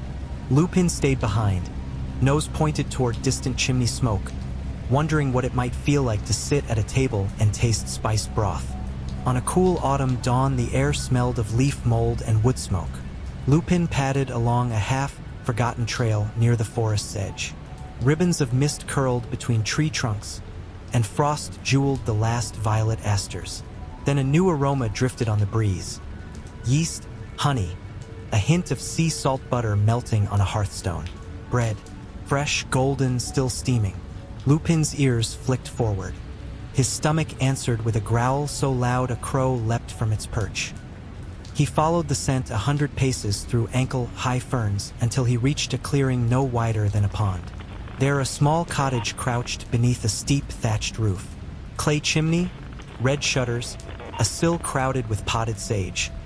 Exactly the sort of place Lupin pictured whenever he imagined human comfort. He circled once, listening. No chickens squawked, no kettle hissed, no footsteps creaked. Even the house sparrows on the eaves chirped lazily, as if certain the owner were gone. Lupin nosed the latch. To his surprise, the door swung inward with the soft sigh of oiled wood. He hesitated on the threshold, remembering older wolves' warnings about snares and iron traps. Yet curiosity pressed him onward. He stepped inside. Sunlight spilled through a window, spreading a lattice of warm gold across braided rugs. The walls were lined with shelves of porcelain cups, polished acorns, and seashells that smelled faintly of far-off tides. Lupin inhaled the mingled odors of rosehip tea, lavender sachets, and the glorious loaf cooling on a wooden board. His eyes softened. Here was a room made by patient hands. Everything had a place, each place chosen with love. To one side stood a tall wardrobe carved with leaves and owls. Lupin heard the muffled tick of a clock within. The wardrobe fascinated him more than the bread. What hidden treasures lay beyond its doors? The wolf gently gripped the handle between his teeth and tugged until the hinges released a sigh. Inside hung cotton nightgowns, woolen petticoats, knitted shawls. A mirror on the back wall glimmered. Lupin had watched humans adorn themselves many times. He knew garb signified roles: hunter, bride, baker, priest. What role might a wolf play if only he tried? His gaze landed on a pale pink flannel nightdress trimmed with ivory lace. It smelled of lilac soap and hearth smoke. With clumsy paws, he dragged the garment free. Dressing took a dozen attempts. Twice he thrust his head through the sleeve. Once he tangled his tail in the hem. But at last the gown settled over his fur, draping almost to his hocks. Next he snatched a white sleeping cap topped with a fluff of yarn. Tilting his head, he positioned the cap so the tassel dangled fetchingly between his ears. He padded to the mirror. What he saw thrilled him. A wolf, yes, but gentled somehow, soothed by cloth and the idea of belonging. Lupin turned this way and that, admiring the way pale fabric contrasted his dark ruff. He lifted a paw, practicing a genteel wave.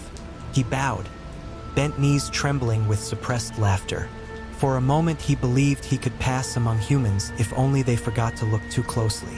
Then a melody drifted through the open doorway, a girl's voice humming a nursery song about gathering walnuts.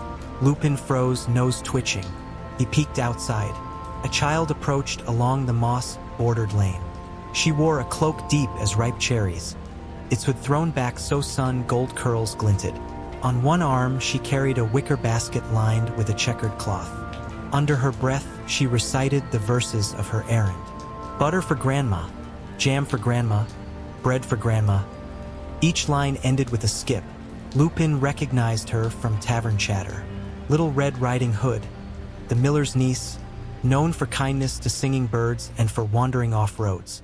If she saw him like this she might scream, but perhaps Lupin thought she would simply laugh. An idea glimmered. Stay in costume, greet her as the grandmother. Learn firsthand how human hospitality unfolded. His heart beat fast with stage, fright, and giddy daring.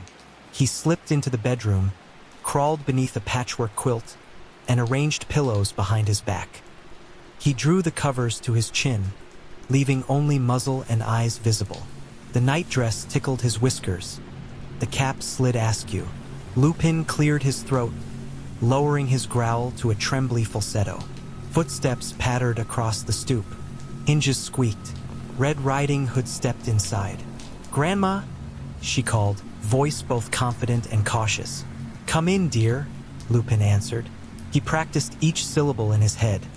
Gentle, soothing, grandmotherly. The girl entered the bedroom, eyes widening. "Grandma, what big eyes you have," she breathed. Lupin blinked twice, lashes brushing lace. "All the better to see you with. And what big ears you have. All the better to hear you with." Her nose wrinkled. "And what big teeth." At that word, Lupin's composure crumbled.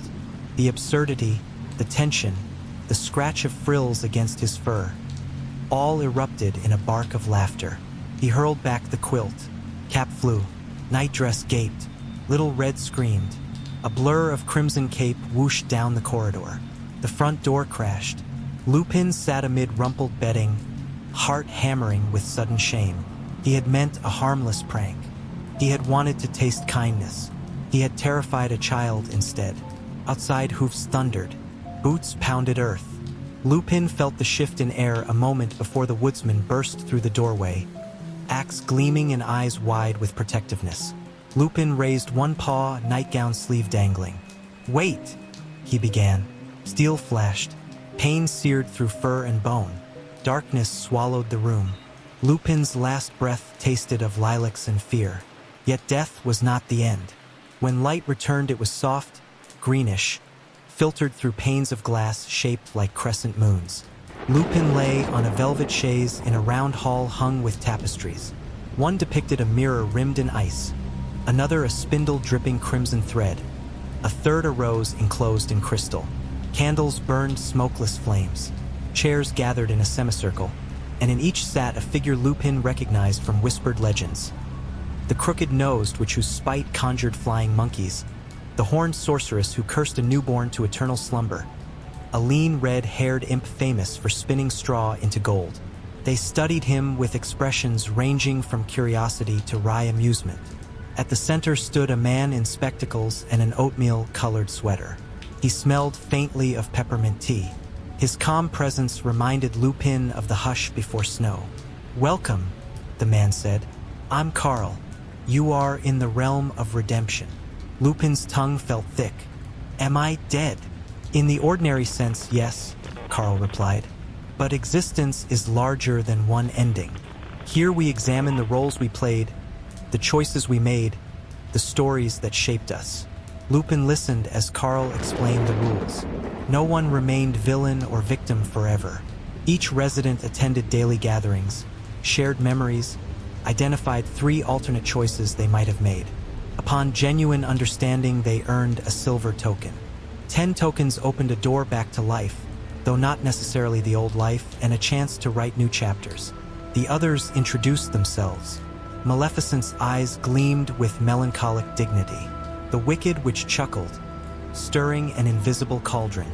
Rumpelstiltskin twirled a strand of gold thread between clawed fingers. Scar lounged with regal discontent. Jaffer leaned on a serpent-headed cane, raising one eyebrow in bored amusement. Carl gestured to an empty chair. Lupin climbed onto it, tail brushing the floor. The pink nightgown had vanished. He now wore a comfortable robe of evergreen wool. His pockets felt as though they could hold many tokens. "Tell us why you're here," Carl prompted. So Lupin spoke. He described the bread's scent, the comfort of cloth, the thrill of imitation, the moment laughter shattered trust. His voice quavered when he recalled Red's terror, steadied when he admitted he never wished harm. When he finished, the room hummed with silence. Rumpelstiltskin broke it. "I'd have fought back," he said. "Why let an axe fall?" Carl lifted a hand. "Remember, Rumpel, we withhold judgment. We learn." Jaffer chuckled. "Even the greatest minds misjudge timing." Maleficent's wings rustled softly. "Sometimes gentleness masquerades as weakness," she murmured, not unkindly.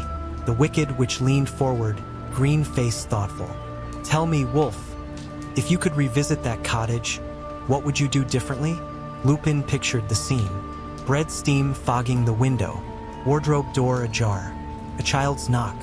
"I would greet her as myself," he said slowly. "I would stay outside, ask permission. I might still wear the nightdress for play, but I'd explain first. I'd share bread rather than steal a moment."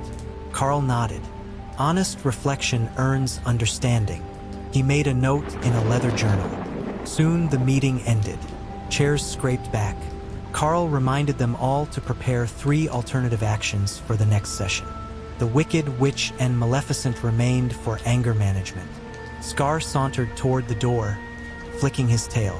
He paused, glancing at Lupin. "Second chance saloon," Scar drawled. "Drinks strong enough to curl villains' whiskers. Join us." Beside him slunk Shere Khan, stripes gleaming like molten bronze. The tiger's amber eyes held a flicker of invitation. Lupin's ears lifted. Since waking here, he had felt adrift, a lone wanderer without pack or purpose. These 2 were notorious, yet in their gaze he saw a chance for fellowship, maybe even guidance through the strange halfway world. "I'll come," he said, voice shy but sincere. "Thank you." Shere Khan's whiskers twitched. "Keep up, pup," he purred. Stories change faster than rivers. They left the hall, passing murals of storms calmed, kingdoms rebuilt, monsters befriended, candles dimmed behind them. Lupin stepped into a corridor where doors shimmered with possibilities. Somewhere within the realm of redemption, a bell chimed, counting hours not in guilt but in hope. For the first time since Bread scent lured him into danger, Lupin felt his chest loosen. Perhaps here he could learn how to wear any garment, fur, cloth, or humility, without losing himself. Perhaps one day he would earn 10 silver tokens and return to the forest not as a cautionary tale but as a wiser guardian. Until then, he followed the swaggering lion and the silent tiger down a lantern-lit street, nose twitching at aromas of cinnamon, smoke, and new beginnings. The cold that settled over Havenwood on the morning of December 24th felt ancient, as though it had waited all year in the deepest folds of the sky for this single moment. The sun rose in a pale arc, thin and watery, unable to warm the frost that spread like lace across every pane of glass. Weather reports on the old tabletop radio warned that the temperature was plunging toward record lows. But the people of the town barely slowed their pace. They tugged scarves tighter, stamped feet to drive the feeling back into toes, and hurried along with the final errands of Christmas Eve. In shop windows, strings of colored bulbs glowed despite the daylight, and tinny carols drifted from speakers above the sidewalks. Some residents nodded in greeting while passing neighbors, their voices puffing small clouds that disappeared in an instant. Though the air nipped at cheeks and noses, a gentler warmth radiated from every porch light, wreath, and bough. The expectation of gathering together as soon as the evening star appeared. Town Hall, the oldest building in Havenwood and the surest landmark for travelers who lost their way, stood at the far end of Main Street. Its white clapboard siding, fresh paint layered over more than a century of winters, gleamed beneath the clear sky. Behind the tall clock tower, a black weather vane shaped like a ship pointed eastward in the stiff breeze, and the great bell inside the belfry waited to toll midnight. Long before the bell sounded, however, the hall would open its doors for the yearly Christmas Eve party, a tradition that predated even the oldest living resident. By mid-afternoon, Sarah Morgan was already inside, rosy-cheeked from the walk over and wrapped in a red wool coat that once belonged to her mother. She and her daughter Lily had baked late into the previous night, filling tin after tin with snickerdoodles, cinnamon stars, gingerbread men with crooked smiles, and chocolate crinkles dusted in confectioner's sugar. Now the tins sat open on the main table while the two of them arranged the cookies on evergreen pattern platters. Whenever Sarah turned to fetch another tin, 12-year-old Lily tucked one more cookie into her mouth, convinced she had done so unseen. It took her mother only a moment to notice the sugary grin and the scattering of crumbs on the child's green sweater. "Have some self-control, sweetheart," Sarah said with playful sternness, brushing the crumbs from Lily's shoulder. "We have to leave enough for everyone." Lily swallowed, fanning herself with her hand. "Mom, I'm helping. I need to test them." Then her gaze drifted toward the tall windows, as if she might catch a flake of snow drifting by. "Do you think it'll snow this year?" she asked quietly. Each Christmas, she asked the same question, though usually the air was cold and clear under the Atlantic winds. Havenwood often saw its biggest storms in late January, long after the tree had been taken down. Sarah followed her daughter's gaze toward the horizon beyond the glass. "You know snow's rare at Christmas here," she answered, trying to keep her tone gentle. "But hope is free. If the sky decides to surprise us, we'll be the first to run outside and dance in it." "It doesn't feel like the stories without snow," Lily murmured, thinking of the accounts her grandmother used to tell at bedtime. Stories of deep white drifts, sleigh bells, and pine forests that glittered under a full moon. The child's memories carried a softness tinted by loss. Her grandmother had passed 2 years earlier, and with her had gone the certainty that snow would someday appear on command. Before Sarah could say more, the double doors swung wide and 4 members of the local Santa Society swept in, beards bouncing, bells jingling. They ho-ho-hoed their way to the stage to tune an old upright piano, and soon the warm interior of the hall filled with new arrivals. Neighbors clutching casseroles, a handful of teenagers tasked with carrying folding chairs, a pair of elderly church ladies comparing potholders. Each guest brought a dish, a bottle, or a bright holiday smile. Young Eric Daniels trotted up the steps with a foil-covered tray of sugar cookies shaped like stars. Old Man Carter followed more slowly, cradling a tureen of clam chowder that steamed in the chill air. The Millers added their famous cranberry relish and a basket of buttered rolls. Beside the entrance, Mrs. Evans lined a platter with rosemary roasted vegetables that smelled of garlic and thyme. A ladle's worth of mulled cider scented the entire room, its perfume weaving through conversations like thread in a quilt. The children of Havenwood darted between skirts and legs, caught up in gleeful games of tag while their parents discussed holiday bonuses, extended family visits, and the possibility of a white Christmas. Not every heart beat in equal tune with the joy around it. In a far corner, Mr. Grayson, former proprietor of Grayson's General Store until his retirement the previous spring, sat clutching a chipped ceramic mug half filled with lukewarm coffee. The man's lined face and bushy gray brows had long been fixtures in town, though few people could recall ever seeing him laugh outright. When Eric Daniels offered him one of the sugar cookies, Mr. Grayson sniffed, declared it likely too sweet, and waved the disappointed boy away. Sarah passed nearby, balancing a tray laden with steaming mugs of cider. She paused, tilting her head in sympathy. "Evening, Mr. Grayson. It's Christmas Eve.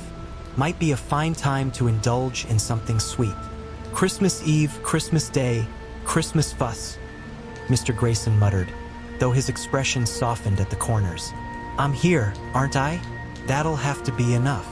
Yet as he spoke, his eyes tracked the children darting around a makeshift ornament toss game, and a faint warmth flickered behind his stern gaze, an unwilling acknowledgement that their laughter stirred memories of holidays he had nearly forgotten. Hours slipped past in cheerful disorder. The Santas eventually gave way to a trio of high school students with guitar and fiddle, while elderly Mrs. Peterson conducted a sing-along that wandered earnestly through every well-known carol and two that weren't. Lily lost track of how many snickerdoodles she had sampled, and Sarah's cheeks glowed from greeting so many neighbors. Even Mr. Grayson eased into conversation with Mrs. Evans about the merits of nutmeg in eggnog. Then the doors opened, and a gust of wind carrying needles of cold swept across the threshold. The hinges groaned. All music paused as if the room had taken a single breath. A figure stood silhouetted in the dim glow, taller than anyone present, wrapped head to toe in a midnight blue cloak shot through with silver threads that glittered like the Milky Way. A hood, deep and shadowed, obscured the stranger's face. Bells at the edges of scarves shivered softly, yet no one remembered hearing the figure's steps upon the wooden stairs outside. Mayor Whitaker, a portly man whose cheeks normally matched Santa's red suit, stepped forward with a civic smile that trembled at its edges. "Welcome, friend. Havenwood's doors stay open to all, though I don't recall seeing you before. Come, warm yourself." The figure inclined its head but offered no reply.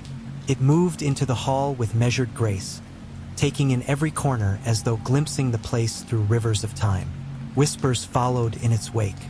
Despite an undercurrent of unease, the crowd parted and gradually regained its festive pulse. The cloaked guest accepted a cup of cider with a bow, tasted the brew, and nodded approval, though no steam rose from beneath that hood. The stranger carried a pouch fastened to its belt. The material, woven from something finer than silk, shimmered with subtle colors that changed from frost blue to dawn pink with each step. Guests soon realized that each time the figure reached inside, it withdrew a gift. A wooden sparrow no bigger than a walnut, carved so delicately the wings seemed ready to beat. A sprig of lavender bound with silver twine, a brass charm shaped like a clock, the gears etched by unseen artisans. Whenever a gift changed hands, the recipient's face brightened in mild astonishment, as though the object breathed a story meant only for them. When the stranger paused before Mr. Grayson, the hall hushed again. The old man glared upward, suspicion warring with curiosity. A pale hand emerged from the cloak and placed in his palm a single snowflake ornament cut from glass so thin it seemed made of frozen starlight. Its 6 arms radiated outwards with dizzying complexity, each point reflecting candle glow. Mr. Grayson's fingers trembled. His gaze lingered on the ornament long enough that he missed seeing the stranger melt away among neighboring merrymakers.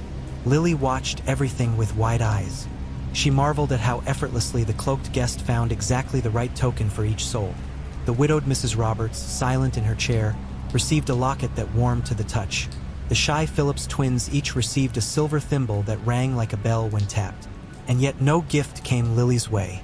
She tried not to let disappointment shadow her face, reminding herself of the colored pencils she had unwrapped earlier.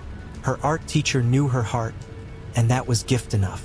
But still she stared as the stranger drifted near, drifted past, drifted on.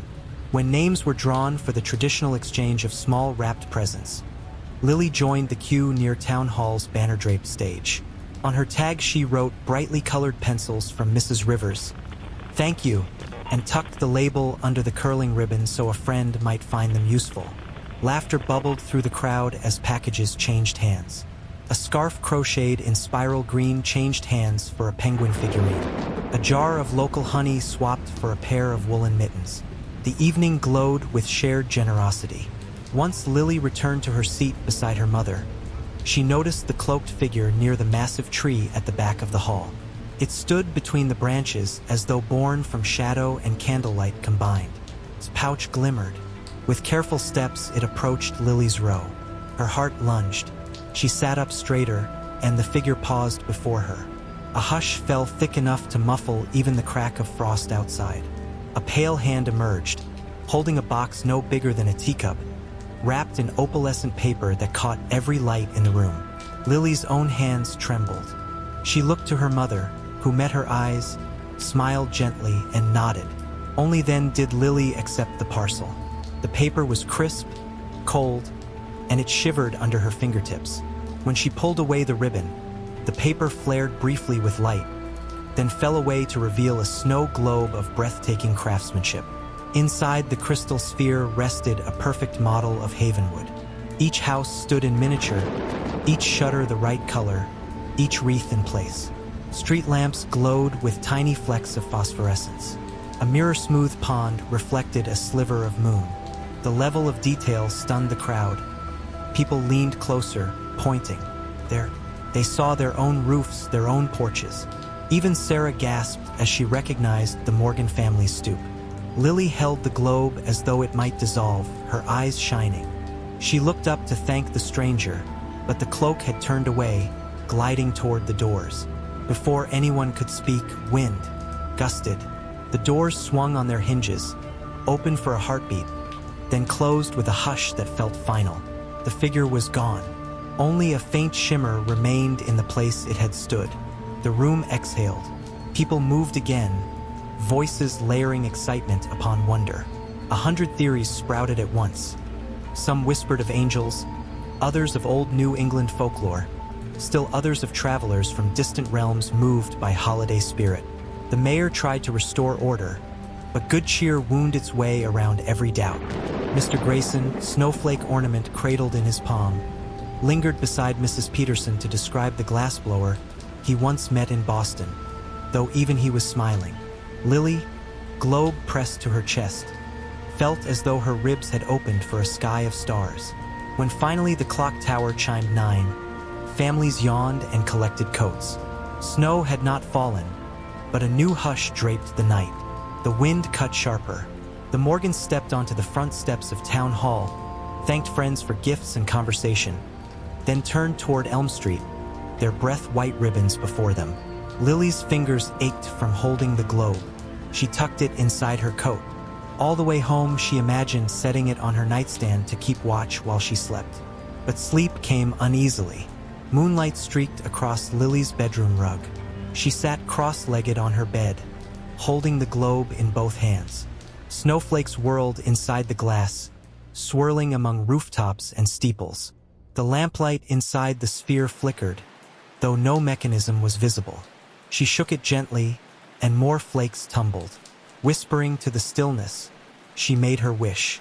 "I just want one white Christmas," she breathed. "A gentle snow, the kind that covers everything like Grandma said, so we can build snowmen and make angels and catch flakes on our tongues. Please." The globe chilled instantly. Frost crept along the glass. Lily's pulse hammered. A shape moved among the miniatures, something cloaked in blue. She blinked. Perhaps a trick of light? Her eyelids drooped with sudden heaviness, and before she could set the globe down, sleep pulled her under. Dreams rushed upon her.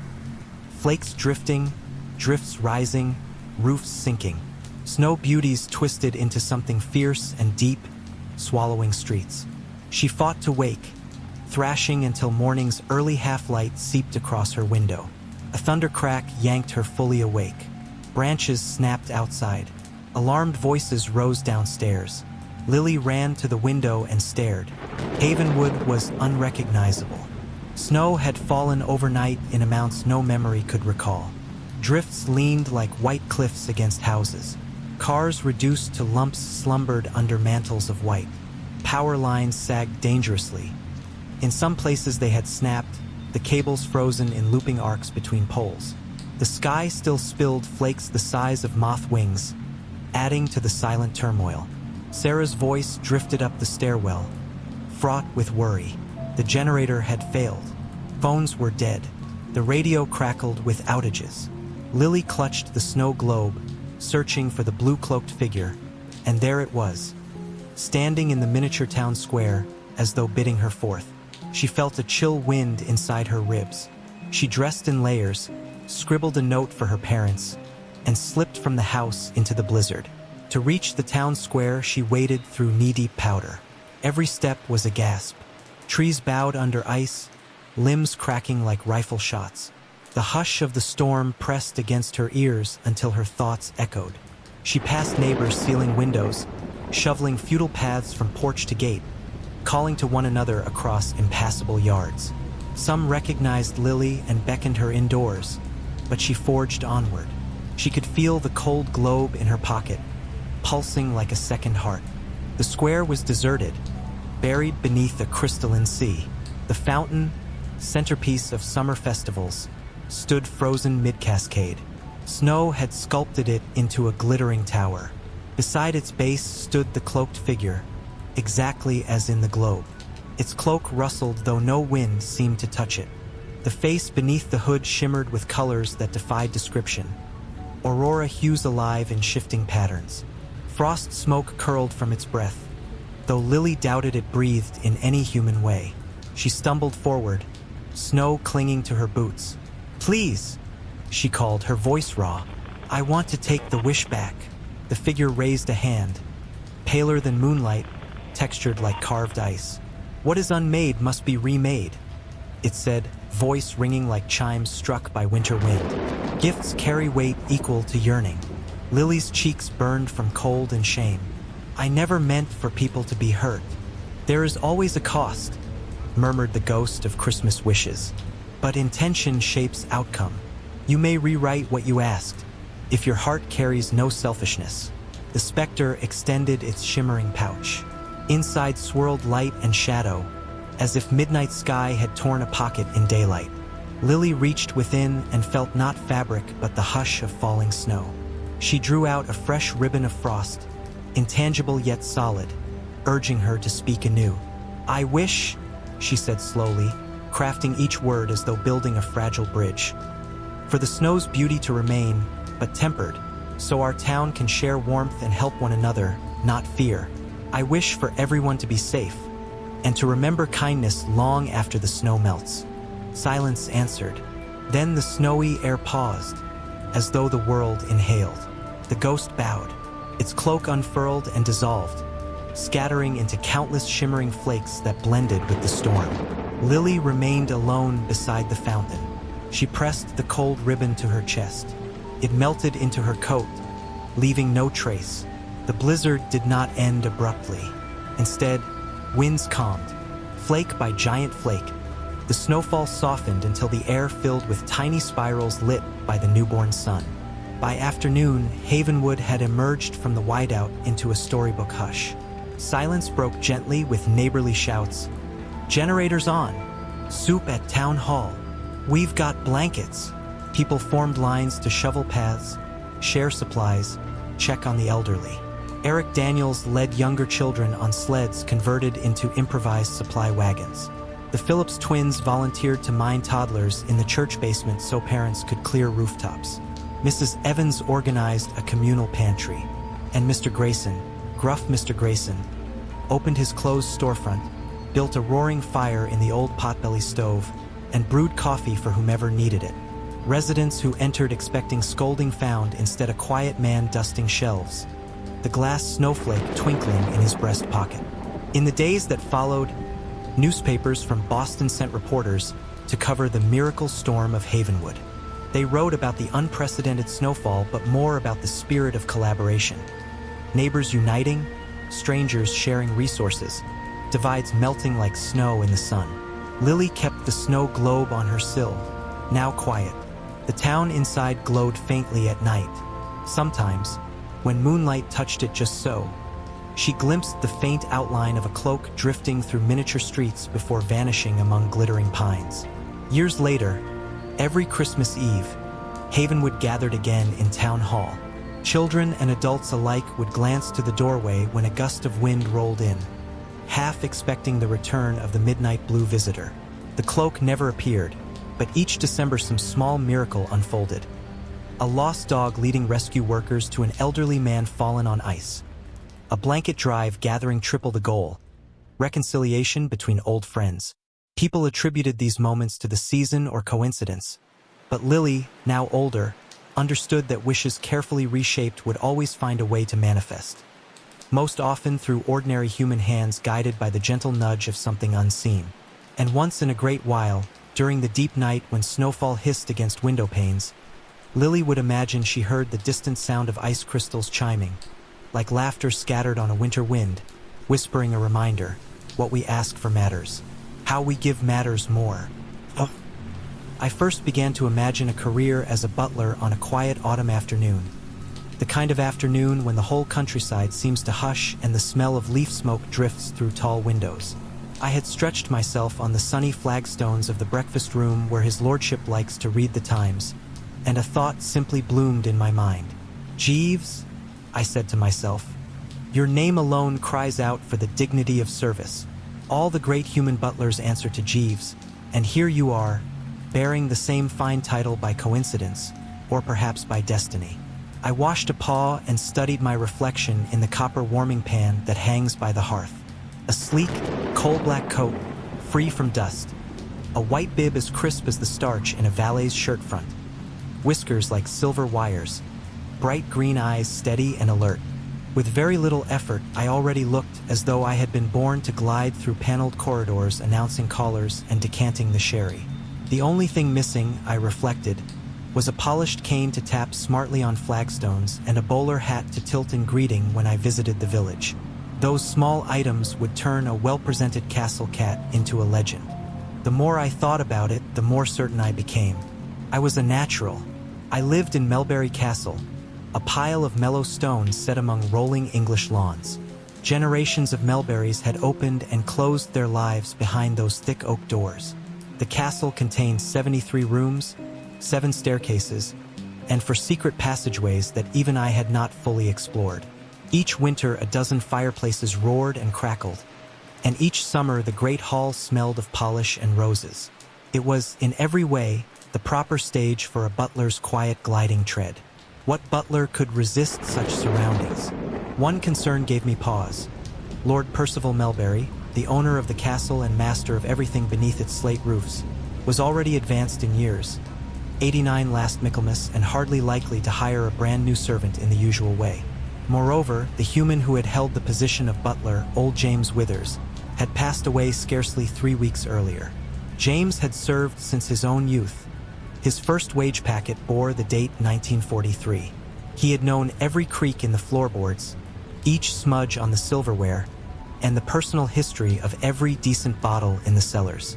When he died, the whole household went about on muffled feet. Lord Melbury sat motionless at the breakfast table on the morning the undertaker's cart rattled off, and I nestled in his lap because he looked so slight. No advertisement appeared in the Times for a replacement. Perhaps his lordship felt no other human could stand where James had stood for 60 loyal years. Perhaps he simply did not wish to start again with a stranger. And there lay my opportunity. A cat is no stranger to his own home. A cat cannot replace a man.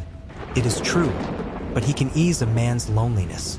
With that persuasive thought, I resolved to present myself as the solution.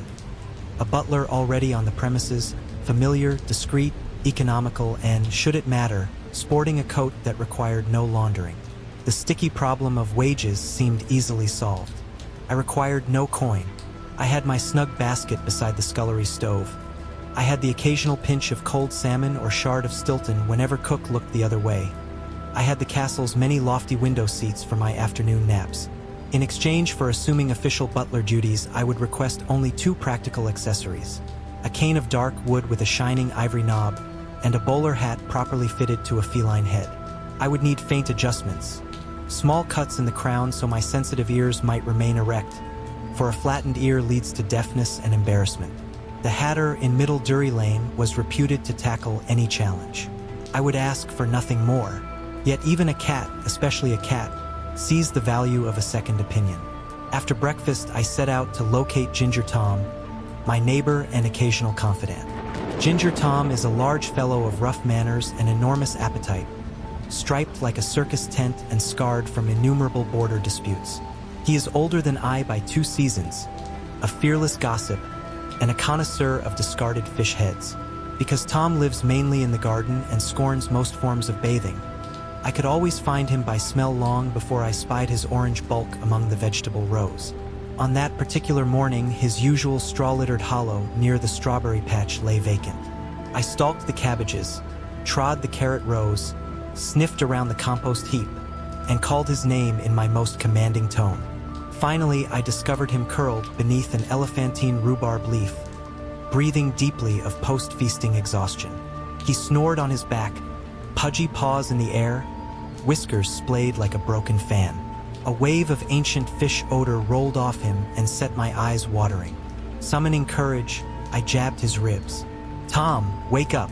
He blinked twice and yawned hugely, displaying rows of dubious teeth.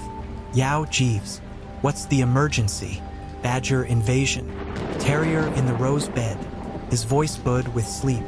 "Nothing so commonplace. I wish to consult you about my future. Do sit up straight." He rolled clumsily, gave his chest a hasty lick, and regarded me through sticky half-lids. "Future, eh? You sound like Lord Melbury when he frets about the estate. Out with it." "I intend to become the castle butler."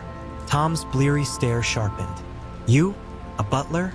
If you're joking, I'll flop back to sleep. I am in earnest. I possess the bearing, the costume, and the address. His lordship has need. Surely you see the symmetry." He scratched an ear.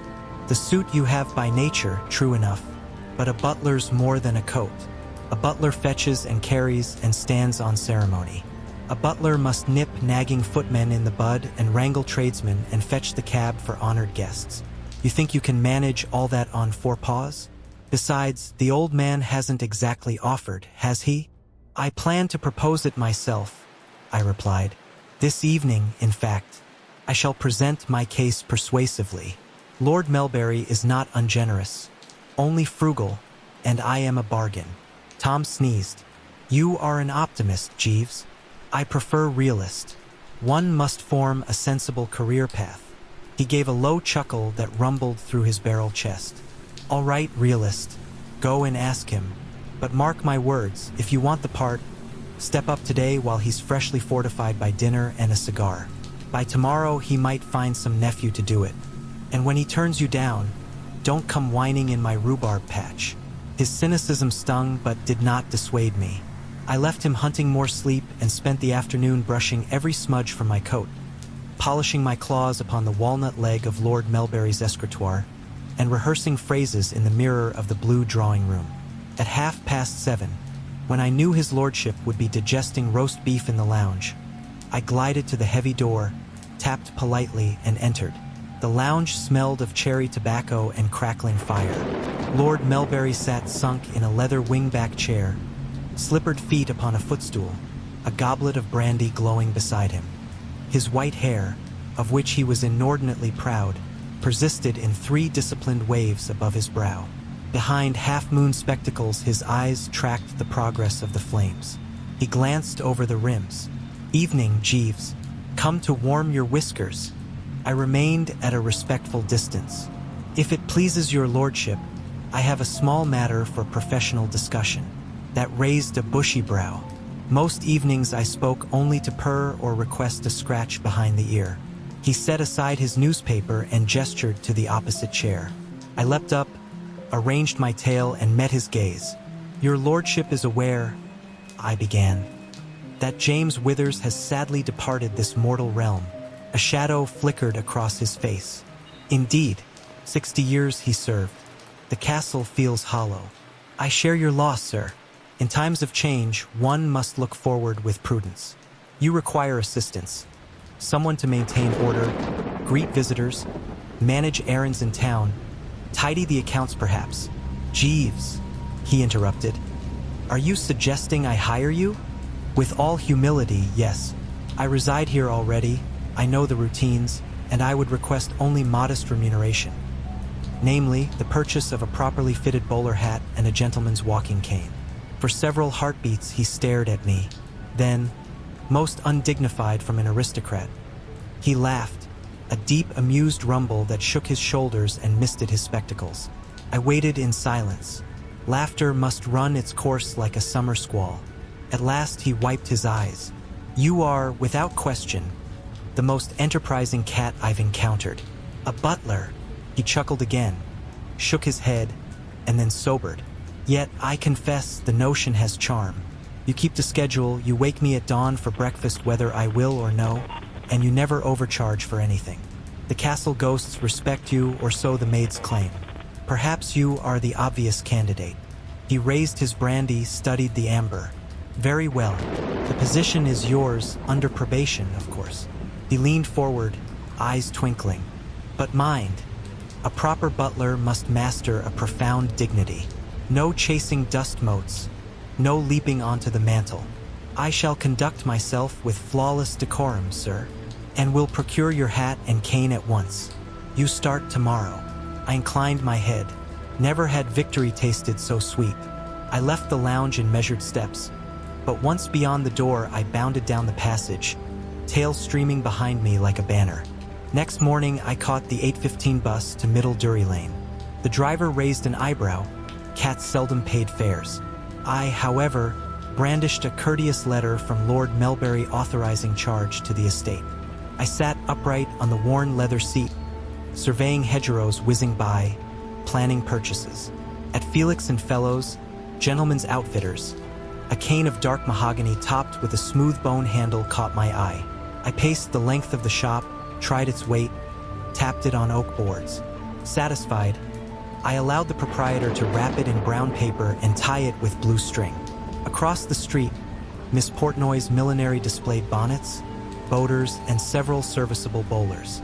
Miss Portnoy herself, a round lady with nimble fingers, took one astonished look at me and confessed she had never crafted headgear for a feline client. I persuaded her with dignified politeness and an advance of 2 sardines from the castle larder. She measured my skull, frowned thoughtfully at my ear placement, produced sketches. We settled upon a design. Classic round crown, narrow brim, discreet slits for ears, and a silk band in midnight blue. Furthermore, she agreed to punch tiny ventilation holes cunningly hidden beneath the grosgrain ribbon. The hat would be ready in 1 week. Errands completed, I visited the grocer for his lordship's toothpaste, shaving soap, and Brill cream. "The man will insist on it until the resurrection," Cook had remarked. At the chemist, I collected tonic for creaky joints. At the stationery shop, I purchased a gray ledger. All the while I walked with my new cane tucked beneath an elbow joint. Cats possess elbows, though rarely used for canes, and nodded to townsfolk. Children pointed wide-eyed. Dogs gaped from behind fences. Mrs. Collins, the postmistress, whispered to her friend, "Did you see that cat? Like something out of a picture book." I returned at dusk just as the servants lit hallway sconces. Footman Robert nearly dropped a vase in surprise. I swept past, cane tapping echoes along the gallery, heart swelling. The weeks that followed shaped themselves into a rhythm of contentment. At dawn, I patrolled corridors to ensure no tapestry hung crooked. I supervised breakfast, toast properly browned, kippers warmed but not dry, coffee hot. I delivered his lordship's letters and recorded incoming bills in my ledger. Twice a week I went to town, hat perched proudly once Miss Portnoy completed it, and paid those bills with estate funds, always obtaining receipts. I scheduled chimney sweeps, arranged carriage repairs, even interviewed a new parlor maid when Mary Ann eloped with the gardener. The staff adapted. The castle sang with order once more. Ginger Tom, skulking about the cabbages, grudgingly conceded I had become a success. "You play the part, Jeeves. I'll grant you that, though you look ridiculous in that hat." I smiled serenely. Envy is green. Tom's fur was orange, yet his eyes bore the slightest tinge of emerald. Years rolled like marbles on polished floors. Seasons whitened the castle's old stone. Children who had poked at me through the gates grew into young parents who lifted their own toddlers to wave.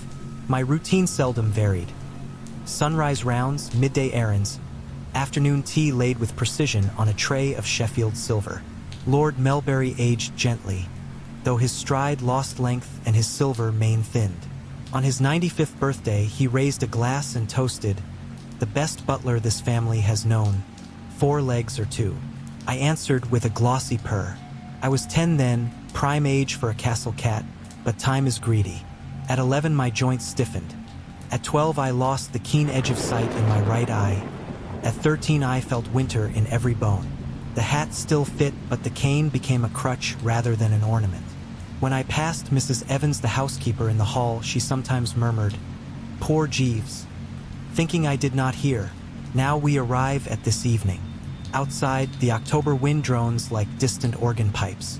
Inside, I stand in the butler's pantry, peering into shadowed corners. My cane, my dear first frivolous purchase, has vanished. I tremble in frustration because dinner must be served in 10 minutes. Roast pheasant, Duchess potatoes, carrots glazed with honey. His lordship waits in the dining room. Without my cane, my limp worsens. I wobble. I search under the pine dresser, behind polished tins, under the ironing board where footman Robert left his laces undone. Not there. I hobble through the scullery, scanning tiles, calling under my breath. The ache in my hip spreads like dull fire. At last I realize the truth. I placed the cane beside his lordship's chair earlier, lest he need to steady himself. The moment it left my paw, it became invisible to memory. Such lapses chill me. They speak of age, of slipping mastery. I lean against the wall and suddenly imagine another figure, sleek and eager, stepping into my empty paw prints. A younger cat perhaps, or a sprightly terrier, or even a badger in gloves, ready to announce visitors. The thought both saddens and amuses me. Would Lord Melbury accept a badger butler? Stranger things have happened under this roof. Resolute, I cross the hall unaided. Doors loom like cliffs. I push the dining room handle with my shoulder. The long table gleams. Silver domes reflect candlelight. His lordship sits at the head, thin hands folded. My cane rests by his side, quite forgotten. He turns as I enter, concern flickering. "Jeeves, you are limping badly. You should sit." "A butler stands, sir." I answer with a smile, but my voice wavers. He rises slowly, takes my cane, and offers it. His hand lingers on my head, stroking between the ears. "My faithful friend," he whispers, "perhaps we both need rest. Perhaps indeed. Yet duties call. Pour wine, carve pheasant, keep watch through the night. Tomorrow I shall search the castle for an apprentice, some eager soul to polish the silver and memorize the cellars. Until that day, I remain Jeeves, the butler born in a black coat and white bib, walking cane firm beneath a stiffening paw, bowler hat hanging in the vestibule, ready for morning errands. A servant's life never truly ends. It only trades hands or paws when the time is right. Under a silver slice of moon, quiet streets wound through a neighborhood where lampposts hummed like sleepy crickets. 2 ancient oaks framed a small brick house whose porch light cast a sleepy circle on the lawn. In that house, on a thick plaid cushion near the fireplace, a 6-month-old pup named Rocco shifted and kicked at the edges of a dream. Rocco was a caramel-colored tumble of ears and paws, the sort of puppy who looked as though someone had dipped a teddy bear in honey and then sprinkled him with freckles. He wore his heart in his eyes, large, wondering brown pools that reflected every thought he could not quite put into words. Most afternoons he chased butterflies in the yard, collecting new smells the way some children collect marbles. Most evenings he tilted his head at the television, certain that the voices inside must belong to packmates trapped behind glass. And most nights, just as the house settled into its hush, worries crept in on tiptoe and curled around him like ivy. The worries had begun 3 days earlier. That was when Kate, his human, whose laugh sounded like shaken bells, had lowered herself to the rug, stroked the fur beneath his chin, and said, "Tomorrow we'll have a good, long bath, my little mud magnet. You'll be fresh as spring rain." Bath. The word slid through Rocco's coat, past bone and tendon, all the way down to his tail. In Kate's gentle voice, the syllable felt harmless, almost musical. Yet it carried memories. The chilly touch of kitchen linoleum under his paws, the echo of running water, the way soap smelled wrong. like flowers trapped in bottles. Even the warm towel at the end could not erase the way suds crawled across his ears.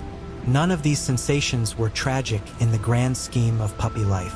Still, Rocco's mind did what it often did when handed a small worry. It fed the worry, watered it, helped it blossom into something enormous. That night, he drifted into restless half-sleep. His paws twitched. His tongue flicked at invisible drops. 1 minute the house stood firm around him. The next it melted away. He was dreaming. The dream began in silence, as though the world were holding its breath. He found himself standing in a bathroom that stretched out like a palace hall. The walls were tiled in pale gray, but somewhere deep inside each tile a tiny pearl of light pulsed, then faded, then pulsed again, as though the room itself had a heartbeat. In the center rose a bathtub so vast its curved rim cut across the sky. Steam drifted upward, coiling into shapes that never held. The water inside the tub churned into mounds of lather far taller than Rocco, and every bubble glowed faintly, as if lit from within by fireflies. He tried to trot backward, away from the oppressive tub. Yet when he looked down, he noticed that his paws made no prints on the floor. The ground felt slick, a glassy sheet that refused to grant traction. He was stuck between steps, barely able to breathe. That was when the voice emerged. It came from everywhere and nowhere, sounding like water down a drain and wind through a keyhole all at once. "Who dares enter my domain?" it growled, shaking drops loose from the ceiling. "Have you no respect for the ancient laws of cleanliness?" Rocco shrank against a pillar of tile. He wanted to bark back. Some protest, some claim of misunderstanding, but fear bent his tongue. The froth in the tub seethed and parted. Up bobbed a yellow rubber duck the size of a small rowing boat. It wore a diadem made of bubbles that never popped. Tiny jets of foam hissed where the crown met its head. Stranger still, its eyes glowed ember red, and its plastic beak cracked open wider than nature intended. "Ah!" shrieked the duck, the scion of soil and mischief himself. "You have scampered through puddles and rolled in lawns and evaded me long enough. The time has come to scrub your sins away." Behind the duck, rows of soap bars rose from the water like soldiers from trenches. They marched along the surface without sinking, flinging spangles of suds in their wake. Some were green as pine needles, some orange as sunset, some pale and pearled like seashells. Bottles joined them, tall, sleek cylinders whose flip-tops clicked open, exhaling lavender and chamomile and coconut as though preparing a chemical attack. Rocco's tail plastered itself to his belly. He tried to flee, but each attempt felt like sprinting through tar. The rubber duck rose higher, carried on a pillar of water, lightning cracking behind it though there had been no storm until now. "Soap," it thundered, as though naming an ancient curse. And with that single word the room erupted. Washcloths leaped from hidden hooks, flapping like manta rays. Loofahs spun like spiked wheels. A massive sponge hopped forward, expanding until its pores looked big enough to swallow Puppy's whole. The duck's army advanced, singing an off-key chant about purity. Rocco turned and bounded toward the far wall. Somehow, blessedly, the invisible glue let go. He skidded around a drain cover, ducked under a whipcord of bubble rope, and darted behind what looked like a mountain of stacked bath towels, each towel as tall as he was. He dared a peek around the corner. The soap battalion paused, sniffing the air, trying to find his scent. A message formed itself in his mind like a shouted alarm. "Hide! Hide! Hide!" Yet another, softer voice overlapped it. "You cannot hide forever." That second voice belonged not to the duck nor to Rocco's racing thoughts. It belonged to someone familiar, someone small, brave, stuffed. Sir Snuffles. Sir Snuffles had been Rocco's confidant since the first night he arrived in Kate's house. Old as the moon, dressed in a fraying red cape, Snuffles inhabited the wide realm between toy and guardian, between ragged cloth and knightly spirit. In waking life, Snuffles kept to the bedroom. But dreams respected different laws. From behind a soapstone pedestal leaped Snuffles, his stitched eyes flashing silver. In his stuffed paw he carried a toothbrush, bright blue, bristle stiff, held like a broadsword. "Have it you," Snuffles cried, voice squeaky yet resonant with courage. Back, foul loofah, begone, perfidious washcloth. He slashed at one washcloth, impaling it on the handle, then spun to fend off a bottle whose lid snapped like a beak.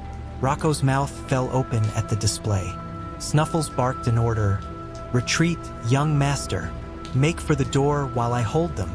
But the bathroom had no door, only endless tile. The tub rumbled, the waterline climbed. Without warning, a geyser of water surged forth and collapsed toward the floor in a glimmering waterfall. Rocco backpedaled, but a soap bar ricocheted off the ground, smacking him behind the knees. He toppled sideways.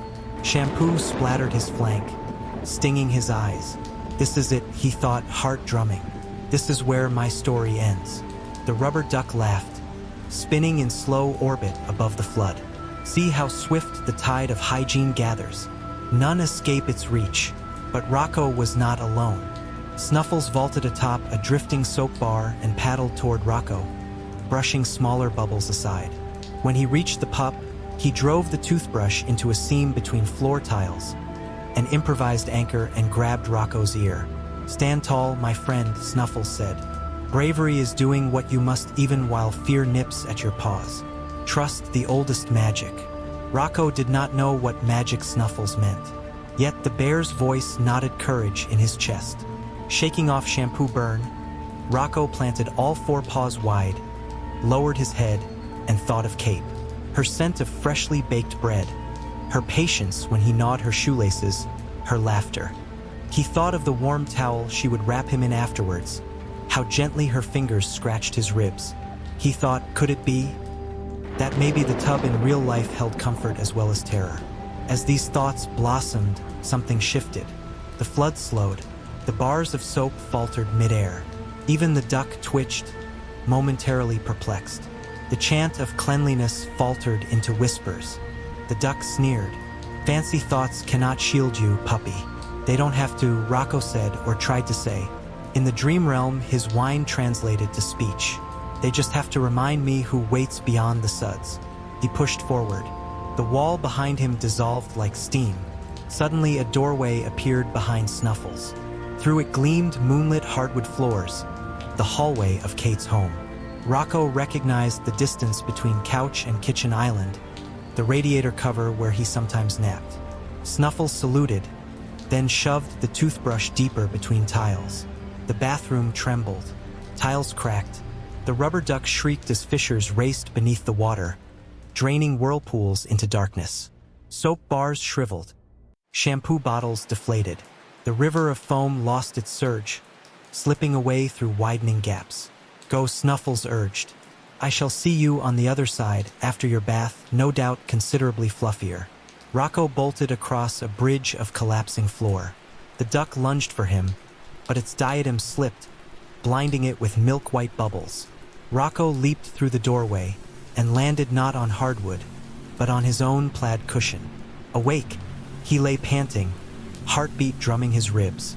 Dawn had not yet edged the curtains. The house was hushed. Yet from the bathroom he heard the soft rush of faucets. Bath time. A reality, not a dream. Instinct kicked in. He wriggled under the coffee table, shivered behind a stack of shoes, considered the fireplace but worried about soot. At last he tunneled beneath the couch, burying his nose in a forgotten tennis ball. There, eyes wide, he listened to Kate call his name. Rocco? Morning, sweet pea. Come on. Let's get you smelling lovely. The floorboards creaked under her feet. Light footsteps navigated the living room. She crouched, lifted the curtain of couch fringe, and found him staring out like a fugitive. Oh, buddy, she murmured. Her voice broke through the last wave of fear. She reached with gentle fingers, scooping him close to her heart. Against her chest he could hear her heartbeat. Steady, soothing, nothing like the pounding he'd experienced moments ago. He whimpered an argument, but she hummed while carrying him to the bathroom. At the doorway he stiffened. The tub gleamed, half filled with warm, clear water that swirled innocently. No demon duck in sight. Steam spiraled upward, scented not by chemical lavender but by oatmeal and honey. She set him on a rubber mat decorated with paw prints. He thought briefly of escape, out the hall, down the stairs, through the dog door, yet Kate's hand soothed behind his ears. "I know you don't like it," she said, "but you'll feel so good afterward." She tested the water, then lifted him in. It was warm, cozy even, and rose only to his belly. She poured a ladleful over his back. Soap followed, thick, creamy, smelling like breakfast porridge. Nothing forced its way up his nose. No armies marched. Still, drama demanded expression. He let out a howl that would have shamed a forlorn wolf. Kate laughed softly, but her touch remained gentle, circling his chest, lathering the fur he could never reach himself. The foam formed a mohawk along his spine. He dared a tentative sniff. Oat, honey, a trace of vanilla. He did not hate it. A minute later she rinsed him, wrapping him in a towel fluffed warm from the dryer. She whispered praise, kissed the patch between his eyes, and carried him to the sunlit sofa. There she buried her fingers in his fur, towel drying until he felt not soggy but soft. As she worked, she hummed a lullaby, a tune he remembered only as comfort. Rocco let his eyelids droop. The post-bath chill never came. Instead, warmth radiated from the towel, from Kate, from the beam of morning that spilled across the rug.